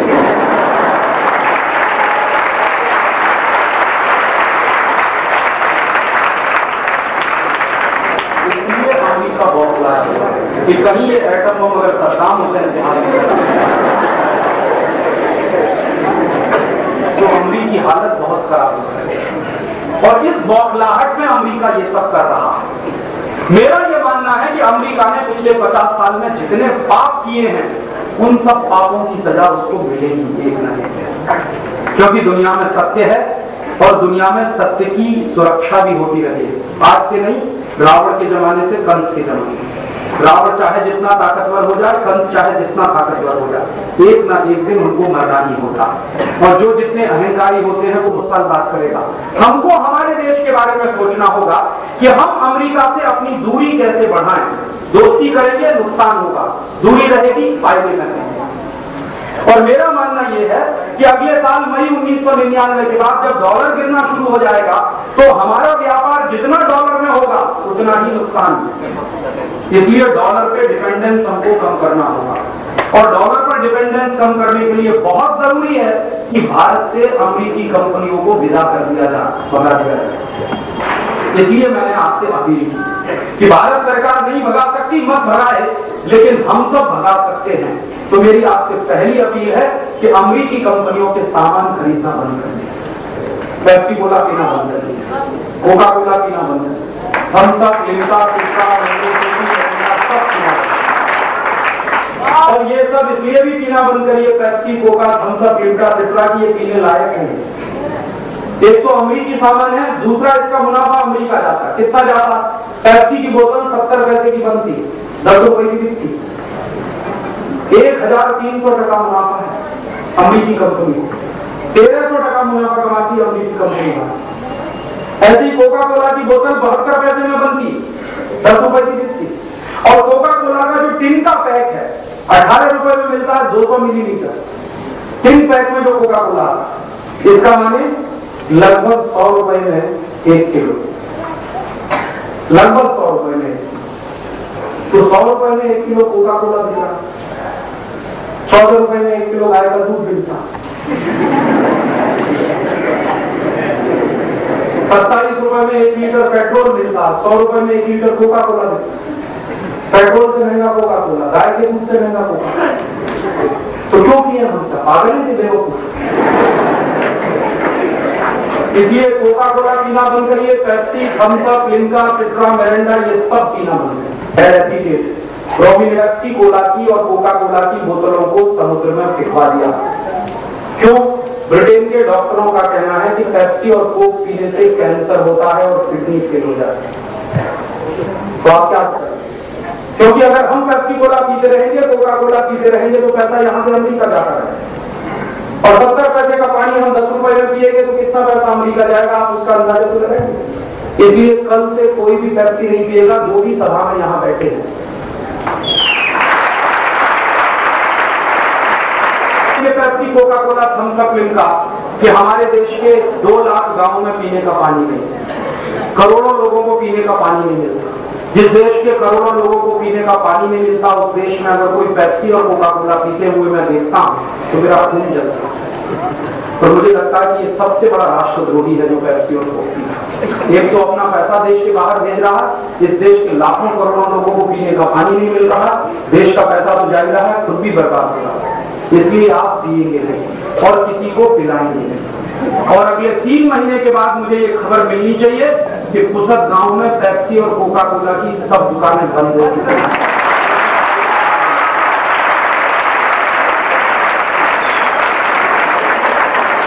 क्योंकि आप खरीदना बंद करेंगे और आप किसी को खरीदवाना भी बंद करेंगे, आप पीना बंद करेंगे, पिलाना बंद करेंगे, तो बिकना अपने आप ही बंद हो। मानेंगे कि पुसद के लोगों ने सैंक्शन लगा दिया।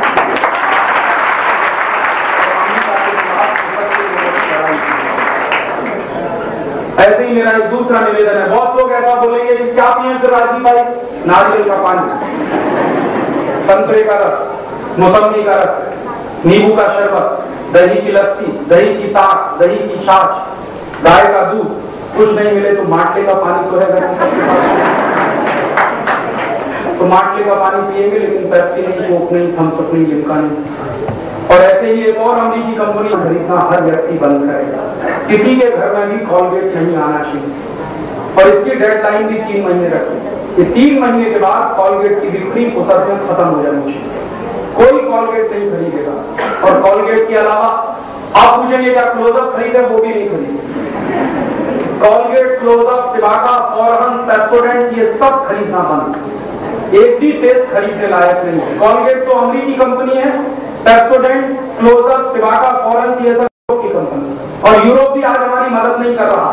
अमेरिका ने जिस तरह से सैंक्शन लगाए थे, यूरोप ने उसमें हमें हां मिलाई, इसलिए यूरोप से कोई दोस्ती नहीं है। और यही यूरोप है जो 200-250 साल हमको लूटता रहा। यही डच कंपनियां थी जो हमको लूटती रही, फ्रांसीसी कंपनियां थी जिन्होंने लूटा, अंग्रेजी कंपनियां थी जिन्होंने लूटा।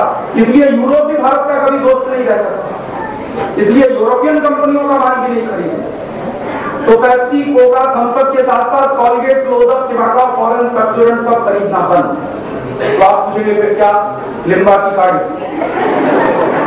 नीम का दातुन घर घर में आए, नीम का दातुन करें, बबूल का दातुन करें, नीम का दातुन, बबूल का दातुन करें और उसके साथ साथ हर व्यक्ति एक नीम का झाड़ लगाए। क्योंकि नीम का दातुन जिनको चाहिए वो एक नीम का झाड़ भी लगाए। हिंदुस्तान में 98 करोड़ लोग हैं। हर व्यक्ति अगर एक नीम का झाड़ लगाए हर साल तो 98 करोड़ नीम के झाड़ लगेंगे और नीम का दातुन हर व्यक्ति को मुफ्त में उपलब्ध हो सकेगा। तो नीम का दातुन करिए। और इसके फायदे क्या है? अगर सारे देश के लोग पेस्ट खरीदना बंद करें और 50 पैसे में एक काढ़ी भी खरीदे तो किसी गरीब आदमी को रोजगार मिलेगा। नीम का दातुन बेचने हमारा अमेरिका जाने से बच जाएगा। तो ये कॉलगेट, क्लोजअप, सिबाका, फॉरहन, पेप्सोडेंट खरीदना बंद। और नीम का दातुन इसलिए भी करें कि क्वालिटी में बहुत अच्छा, ऑक्सीजन बहुत निकलता नीम के पेड़। और दूसरा, नीम का पेड़ 300 तरह के कीटाणुओं को मारता है। तो लगातार आपके मुंह में जो कीटाणु पनप रहे हैं उससे सुरक्षा करेगा आपकी नीम का दातुन। माने लगातार सुरक्षा चक्र नीम का दातुन और लगातार कीटाणुओं से लड़ने का काम भी नीम का दातुन करेगा। जो लोग दातुन नहीं कर सकते वो दंत मंजन करते। लाल दंत मंजन है, काला दंत मंजन है, विकोबद्ध दंती है, या कोई दंत मंजन अपने घर में भी बना लीजिए। त्रिफला चूर्ण खरीद लाइए बाजार में त्रिफला चूर्ण मिलता है और त्रिफला चूर्ण में थोड़ा नीम मिलाइए, नमक मिलाइए, दंत मंजन बनता है। दंत मंजन से दांत साफ करें। 2 फायदे हैं। एक तो उंगली का इस्तेमाल आप करेंगे और उंगली का इस्तेमाल जब करेंगे तो उंगली में एक मेरिडियन पॉइंट है, दाहिने हाथ की पहली उंगली। एक्यूप्रेशर का विज्ञान बताता है दाहिने हाथ की पहली उंगली में मेरिडियन पॉइंट है और ये मेरिडियन पॉइंट है लार्ज इंटेस्टाइन का, बड़ी आंत। तो जितनी देर उंगली से दांत साफ करते हैं उतनी देर ये पॉइंट प्रेस होता है और आपकी बड़ी आंत की मालिश होती है। इसलिए दांत साफ करिए हमेशा अपने, ब्रश करना बंद करें, क्योंकि ब्रश करने लायक है। जो ब्रश आप अपने मुंह में रगड़ते हैं उस ब्रश को कल यहां करिए, फिर परसों भी करिए, फिर तीसरे दिन करिए, फिर चौथे दिन करिए, फिर 5वें दिन करिए, फिर 6वें दिन यहां से खून निकले। सिर्फ 6 दिन में टूथब्रश हाथ पर से खून निकाल देता है। उसी टूथब्रश को आप सालों साल मुंह में क्यों कर रहे हैं? लोगों के मसूड़े बहुत सॉफ्ट होते हैं, हमारे गम्स बहुत सॉफ्ट हैं, इसलिए सॉफ्ट गम्स वाले किसी भी आदमी को ब्रश नहीं करना चाहिए। जिन देशों में सर्दी पड़ती है, अमेरिका, कनाडा, जर्मनी, फ्रांस जैसे देशों में, वहां ब्रश कर सकते हैं क्योंकि वहां के गम्स बहुत हार्ड होते हैं, इसलिए ब्रश करना बंद करें। और फेस पर ब्रश बंद करें, नीम का दातुन, बबूल का दातुन या विको बजरदंती, लाल दंतमंजन, काला दंतमंजन, ढेर तरह के दंतमंजन है, आप अपने घर में भी बना सकते हैं। ऐसे ही एक और अमेरिकी कंपनी का सामान कभी नहीं खरीदेंगे, जॉनसन एंड जॉनसन, उसका साबुन बेचता, प्रॉक्टर एंड गैम्बल उसका साबुन बेचता, ये भी अमेरिकी company. Reckitt and Colman, Johnson and Johnson, Procter and Gamble, ये तीनों अमेरिकी कंपनियां हैं। एक भी कंपनी का माल यहां नहीं खरीदा जाएगा और 3 महीने की उसकी भी डेडलाइन तय करेंगे कि जॉनसन एंड जॉनसन का, प्रॉक्टर एंड गैम्बल का, ब्रैकेट एंड कोलमैन का सारा माल फुर्सत में बिकना बंद और उसकी जगह दूसरी भी कुछ परदेशी कंपनियां हैं, उनका भी खरीदना बंद करिए, जैसे हिंदुस्तान लीवर। और हिंदुस्तान लीवर के साबुन कुछ बिकते हैं जैसे Lux, Lifebuoy, Liril, Rexona, Pears, केमिक और पामोलिव, कॉलगेट पामोलिव का, जॉनसन एंड जॉनसन का, किड्स नाम का एक साबुन आता है। ये सब परदेशी कंपनियों के साबुन खरीदना बंद। तो आप पूछेंगे क्या खरीदें? स्वदेशी साबुन खरीदें। निरमा है, चंद्रिका है, मैसूर संदल है, मार्गो है, नीम है, मेडिमिक्स है, ये सब स्वदेशी साबुन है। फुर्सत में खादी ग्रामोद्योग की दुकान अगर कहीं हो तो वहां से साबुन ले आइए, सब स्वदेशी साबुन वहां पर, और उनको कहिए कि ज्यादा से ज्यादा स्वदेशी साबुन लाकर वो बेचना शुरू करें, तो एक पैसा भी देश का बाहर नहीं जाना चाहिए। और आप चाहें तो साबुन से भी अच्छा तरीका है नहाने के लिए, चने का आटा, दूध की मलाई, हर एक के घर में मौजूद है, और चने के आटे में दूध की मलाई मिलाइए, उससे नहाइए। दूसरा तरीका है मुल्तानी मिट्टी, हर गांव में मिलता बनेगा, उसमें कच्चा दूध मिलाइए, फिर उससे नहाइए, सब बेस्ट क्वालिटी है। और साबुन कम से कम लगाइए, क्योंकि साबुन लगाने के लिए नहीं है। ये साबुन जो आप रगड़ते हैं अपने शरीर पर, इसमें कास्टिक सोडा है, और कास्टिक सोडा का बनाया हुआ कोई भी साबुन जब आप शरीर पर लगाते हैं तो रफनेस आ जाती है। साबुन से नहाइए, 10 मिनट के बाद नाखून से लाइन खींचिए, सफेद रंग की लाइन खींचिए। इसलिए कोई भी साबुन मत लगाइए। जाड़े के दिनों में साबुन से नहाएंगे, चेहरा पर सफेद हो जाएगा। इसलिए साबुन से मत नहाइए, चने के आटे से नहाइए, दूध की मलाई से नहाइए, मुल्तानी मिट्टी से नहाइए, और हमारे यहाँ मसूर की दाल का आटा है उससे नहाइए। ये सब नहाने के बेस्ट क्वालिटी प्रिपरेशन है। भाइयों से मेरा निवेदन है कि कभी भी पामोलिव की आप पूछेंगे कौन सी शेविंग क्रीम खरीदे, मेरा सुझाव माने तो बिना शेविंग क्रीम के भी शेव बनती है, और आप बना सकते हैं। कैसे बनती है? जब शेविंग क्रीम नहीं होती थी तो कैसे शेव बनाते थे? अपने चेहरे को भिगाएं, फिर कच्चा दूध ले लें अपने हाथ में, 4-5 बूंद कच्चा दूध अपने चेहरे पर लगाएं, उसके बाद रेजर चलाएं, एकदम चिकनी दाढ़ी बने, बहुत स्मूथ शेप बनेगी। और 3 फायदे होंगे आपके।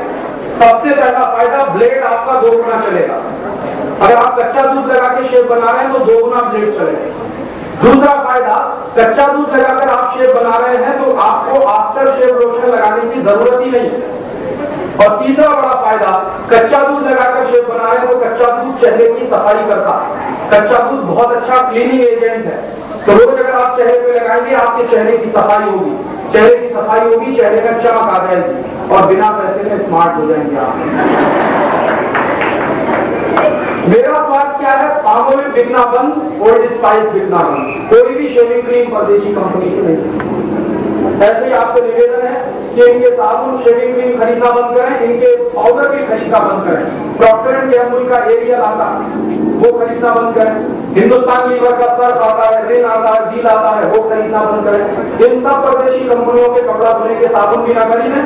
खादी ग्रामोद्योग की दुकानों पर कपड़ा धोने का साबुन भी मिलता है, आप चाहे तो निर्मा ले सकते हैं, वीकोलिन ले सकते हैं, टी क्रीम ले सकते हैं, फेना ले सकते हैं, ये सब स्वदेशी है, उनका इस्तेमाल करें। इसी तरह से बाटा का जूता ना पहने, डीएससी, एडिडास ये सब ना पहने। एडिडास तो अमेरिकी कंपनी है, बाटा तो कनाडा कंपनी है। इनका पैसा देश के बाहर जाएगा। और ये जूता अगर आप पहनना बंद करेंगे तो कौन सा जूता पहने? आपके गांव का मोची जो जूता बनाता उसको पहने, आपके गांव का मोची जो चप्पल बनाता उसको पहने। तो क्या होगा? आपका पैसा आपके गांव के गरीब भाई के पास जाएगा। और मैंने एक दिन हिसाब लगाया, पूरा कैलकुलेशन किया कि पूरे देश के लोग बाटा, एडिडास, प्यूमा, बटरफ्लाई, ये सब परदेशी कंपनियों के जूते खरीदना बंद कर रहे हैं और हर व्यक्ति गांव के मोची से ही जूता पहने तो 60 लाख लोगों को रोजगार मिलता है जूता बेचने। तो ये रोजगार देने का काम हम करते हैं। ऐसे ही आपसे एक और निवेदन है कि आपके घर में ऐसे ढेर सारे दूसरे सामान आते हैं, उनको भी खरीदना। लोगों ने एक यादी छापी, एक पैम्फलेट छापा, शायद आप सबको मिला होगा, नहीं मिला होगा तो लेके जाइएगा। और यहाँ के साथियों को मैं अपील करूंगा कि वो हर एक के घर में वो यादी पहुंचा। सबसे बड़ा पुण्य का काम इस समय देश में यही हो सकता है कि आप अपने अपने नाम से कोई 1000 यादी छापे, कोई 10,000 छापे, एक एक घर में पहुंचा। स्वदेशी क्या, परदेशी क्या, हर व्यक्ति को ये माहिती होनी ही चाहिए, हर व्यक्ति को ये जानकारी होनी चाहिए। तो वो यादी मिल जाएगी, पैम्फलेट मिल जाएगा और वो पुस्तिका लेकर जाए। ऐसे कुछ पुस्तकें भी हैं यहाँ के साथियों के पास, वो पुस्तकें भी आप ले सकते हैं। कभी भी कोई ये ना कहे कि हमको पता नहीं है विदेशी सामान क्या है, स्वदेशी क्या। गलती से भी घर में विदेशी सामान ना आए। इसी तरह से आपसे एक और निवेदन है कि आप लोग बन सके उतना खादी पहने, ये जीन्स पहनना बंद करें और जीन्स का कोई भी कपड़ा ना, ये सबसे फालतू का कपड़ा है। दुनिया में सबसे इडियोटिक कपड़ा है जीन्स। और आजकल के नौजवानों में बड़ा फैशन आ गया है जीन्स पहनने और ऐसे बेवकूफ हो गए हैं आजकल के लड़के लड़कियां। एक दिन मैं मुंबई नाम के शहर में गया, एक कॉलेज में मेरा जाहिर व्याख्यान है। कॉलेज में मैं गया तो सब लड़के लड़कियां जीन्स पहनकर आए और एकदम स्किन टाइट जीन्स पहने। तो मैंने पूछा एक लड़के को, सब लोग कहने लगे राजीव भाई यहाँ तो चॉकलेट डे भी होता, यहाँ तो रोज डे भी होता, यहाँ तो वैलेंटाइन डे भी होता। हम मनाते थे रक्षाबंधन, हम मनाते थे दिवाली, हम मनाते थे होली, दशहरा, अब मनाते हैं जीन्स, अब चॉकलेट। कैसा सत्यानाश हुआ था। और जब मेरा व्याख्यान शुरू हुआ तो सारे लड़के लड़कियां हॉल में आ गए। मैं उन सबको कहा बैठ जाओ, बैठ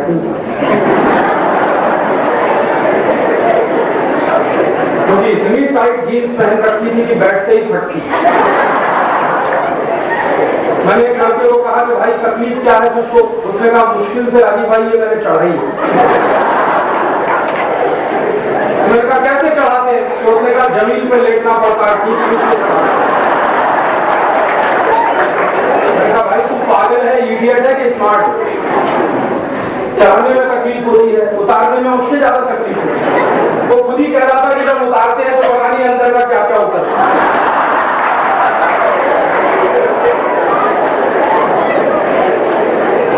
तकलीफ को क्यों पहनते हैं? आप कहेंगे अमेरिका में पहनते, अमेरिका वाले पागल है सब कुछ। आप बनेंगे पागल? यूरोप के लोग पागल हैं, आप पागल बनना चाहते हैं। और वहां तो इसलिए पहनते हैं कि वहां पे सर्दी बहुत पड़ती है, तो जितना ज्यादा से ज्यादा कपड़ा हो उतना अच्छा। यहाँ तो गर्मी बहुत पड़ती है और गर्मी पड़ने वाले देशों में जितना पतला कपड़ा पहने उतना अच्छा। इसलिए बेवकूफी मत करिए, जीन्स वीन्स पहनना मत। और किसी भी स्कूल कॉलेज में ये जीन्स डे नहीं होगा, वैलेंटाइन डे नहीं होगा, रोज डे नहीं होगा, चॉकलेट डे नहीं होगा।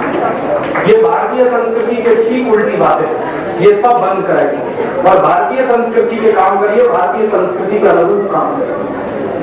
आप लोग फिर पूछेंगे क्या पहने? मेरी बात अगर माने आप तो खादी पहने ज्यादा से ज्यादा। और खादी क्यों पहने? एक बार लोकसभा में एक सवाल पूछवाया था मैंने एक एमपी के माध्यम से।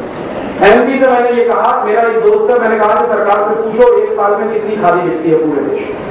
तो सरकार के मंत्री ने जवाब दिया 1%। ठीक कहा कि सिर्फ 1% खादी के बिकने से भी भारत के 15 लाख गरीबों को रोजगार मिलता है। तो मैंने एक दिन सोचा, कैलकुलेशन करके देखा जाए कि अगर 1% खादी बिकती है, 1% खादी बिकती है तो 15 लाख लोगों को रोजगार मिलता।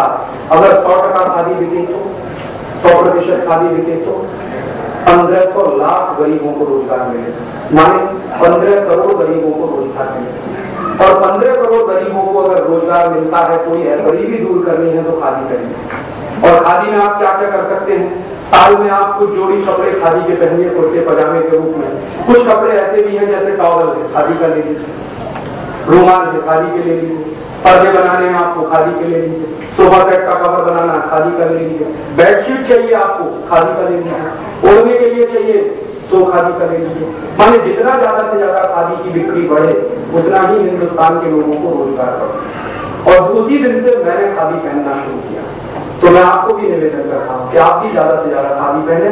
हम ही हमारे देश के लोगों का बनाया हुआ कपड़ा नहीं पहनेंगे तो कोई परदेशी नहीं पहनेगा। और खादी की उसके कपास से ही खादी का कपड़ा बनता है, और खादी का कपड़ा ज्यादा से ज्यादा बिकेगा तो कपास की बिक्री ज्यादा से ज्यादा बढ़ेगी, तो किसान को भी दाम मिलेगा, तो भारत के किसान का भला होगा, भारत के मजदूरों का भला होगा, इस देश के गरीबों को रोजगार मिलेगा।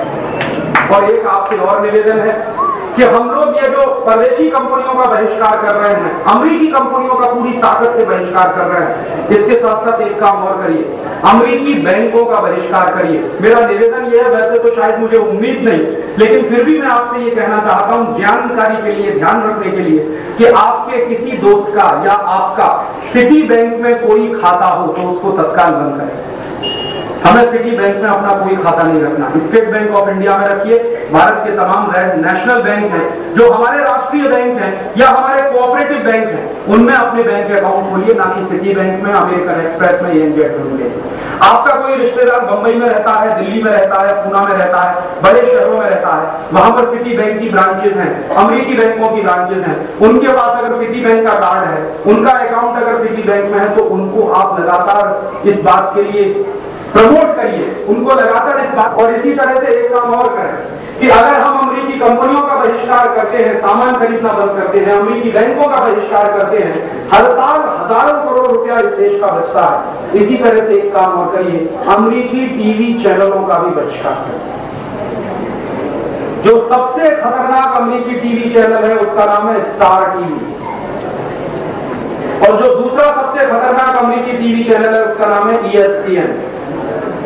तो ये स्टार टीवी, ESPN का पूरी ताकत से बहिष्कार करें। और आपको मालूम है, जब आप स्टार टीवी देख रहे होते हैं या स्टार का कोई चैनल देख रहे होते हैं, ESPN देख रहे होते हैं, तो एक साल में भारत के लोगों के खून पसीने की कमाई का 225 करोड़ रुपया अमेरिका चला जाता है, क्योंकि स्टार टीवी पे चैनल है, ESPN भी पे चैनल। आपको ऐसा लगता होगा कि ये मुफ्त में दिखाते, कोई मुफ्त में नहीं दिखाते, सब पैसा यहां से अमेरिका जाता है। और वैसे भी स्टार टीवी पे आता क्या है देखने लगते, सब फालतू की उल्टी सीधी बातें, एक एक से घटिया घटिया सीरियल आते। यूरोप में जो बर्बादी हो रही है, वहां जो सेक्स की वल्गैरिटी है, अश्लीलता है, कामुकता है, वही तो सब दिखा। और मेरी बात माने तो ये सब के सब केबल कनेक्शन कटवाई जाते हैं, ये केबल कनेक्शन रखने लायक है। अगर आप चाहते हैं कि आपके घर में शांति रहे, आपके बच्चे अच्छे तरीके से पढ़ें, उनका मानसिक विकास हो, उनका बुद्धि का विकास हो, तो टीवी बंद करें। ये टीवी दुनिया की सबसे खतरनाक चीज है। एक तो ये खतरा सबसे बड़ा ये है कि लगातार टीवी के माध्यम से इस देश के बच्चों को बचपन में जवान बनाया जा रहा है।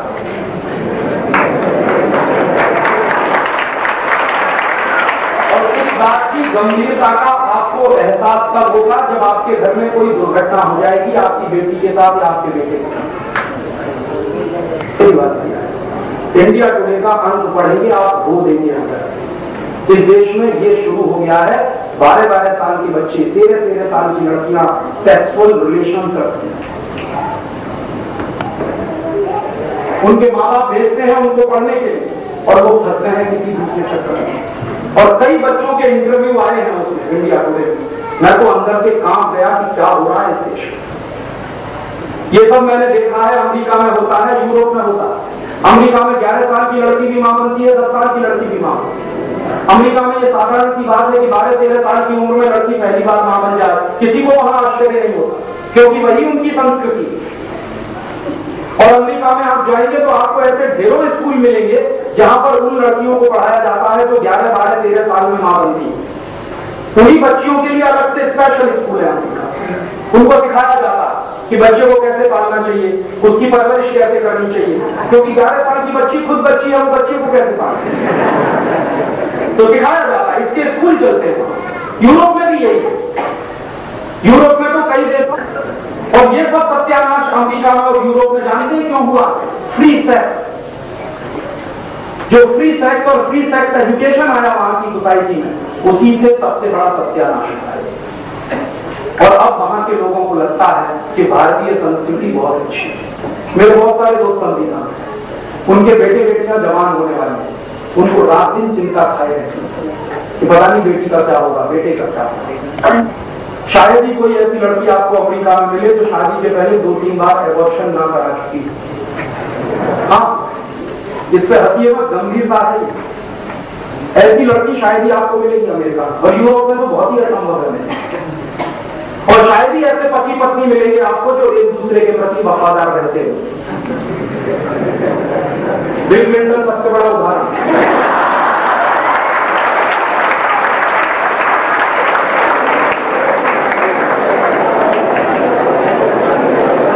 ये अमेरिका में संभव है कि बिल क्लिंटन इतना बड़ा तमाशा करे फिर भी बीवी उसकी तलाक न दे उसको। ये अमेरिका में चल सकता, भारत में नहीं चलने। भारत में एक्स्ट्रा मैरिटल रिलेशन की कोई परमिशन नहीं है समाज में। यहाँ एक्स्ट्रा मैरिटल रिलेशन पाप माना जाता है, पर स्त्री गमन पाप माना जाता है, पर पुरुष गमन पाप माना जाता है, और ये सबसे बड़ा पाप माना जाता है।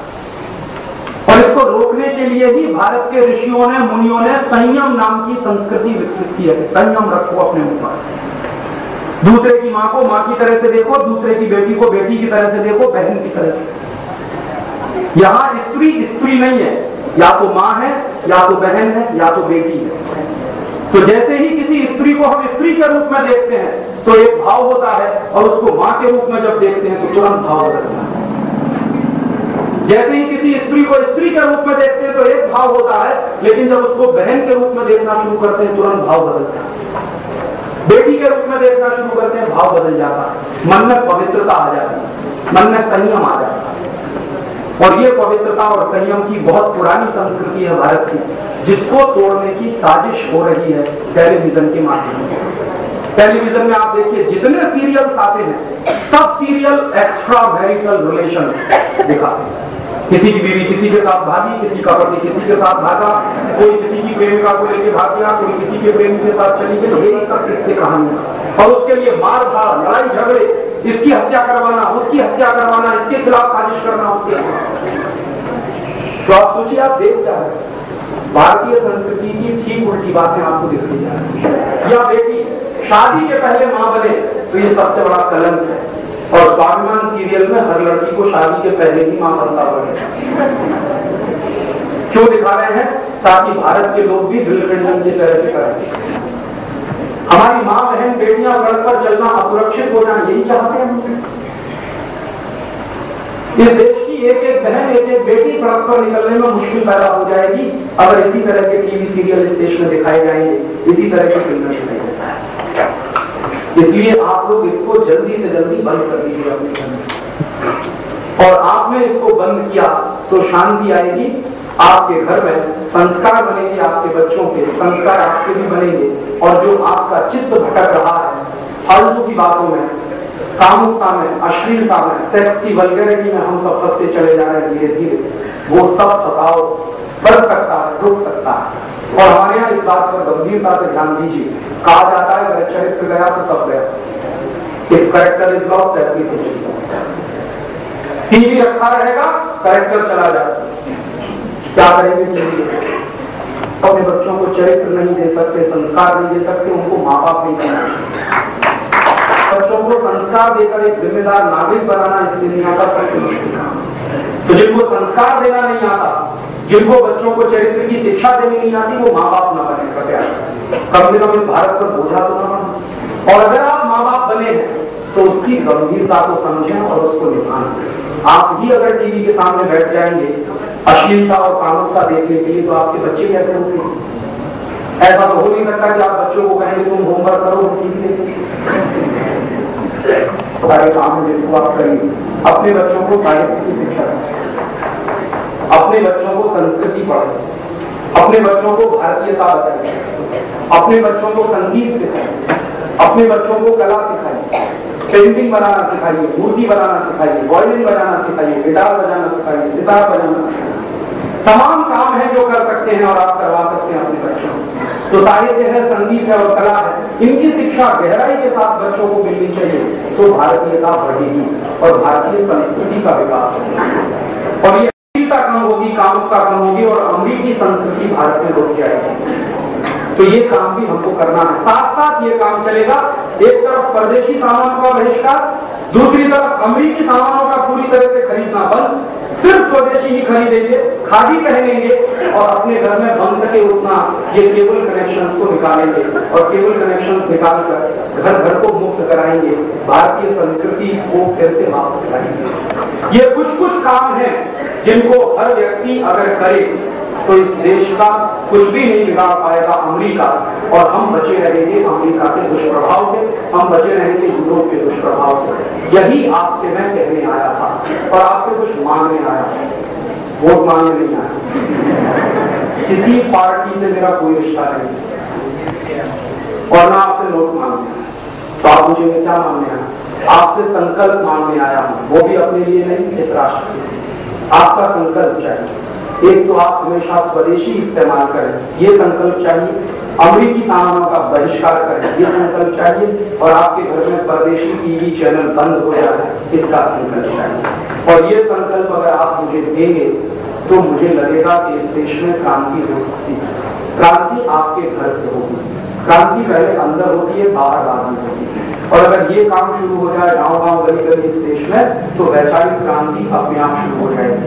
और भारत ही नहीं, दुनिया के हर देश का एक उदाहरण है कि हर देश में पहले वैचारिक क्रांति होती है, उसके बाद कोई दूसरी क्रांति होती है। तो भारत में भी पहले वैचारिक क्रांति करनी है और इसी क्रांति के लिए हम लोग ये आजादी बचाओ आंदोलन चला रहे हैं। तो आपको मैं निवेदन करने आया कि आजादी बचाओ आंदोलन के लिए संकल्प दें कि आपके घर में स्वदेशी आएगा, परदेशी का बहिष्कार, अमरीकी सामानों का बहिष्कार और अमरीकी टीवी चैनल, परदेशी टीवी चैनलों का बहिष्कार।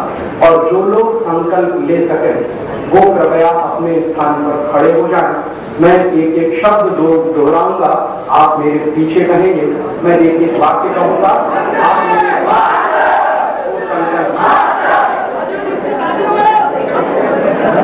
मैं आपसे जो कुछ कहूंगा आप उसको दोहराएंगे। और बहनें जहां मैं कहूंगा करूंगा, वहां बहनें कहेंगी करूंगी, इसका ध्यान रखें। और हम लोग गंभीरता के साथ ये संकल्प लेंगे और इसको अपने जीवन में पालन करने की कोशिश करेंगे। बोलिए, मैं संकल्प करता हूं कि अपने राष्ट्र की आर्थिक आजादी, राजनीतिक संप्रभुता और सांस्कृतिक अस्मिता की रक्षा करने के लिए अपने जीवन में अधिक से अधिक स्वदेशी सामानों का ही इस्तेमाल करूंगा। अमेरिका जैसे देशों में मेरे राष्ट्र पर जो पाबंदियां लगाई हैं और भारत का जो अपमान किया है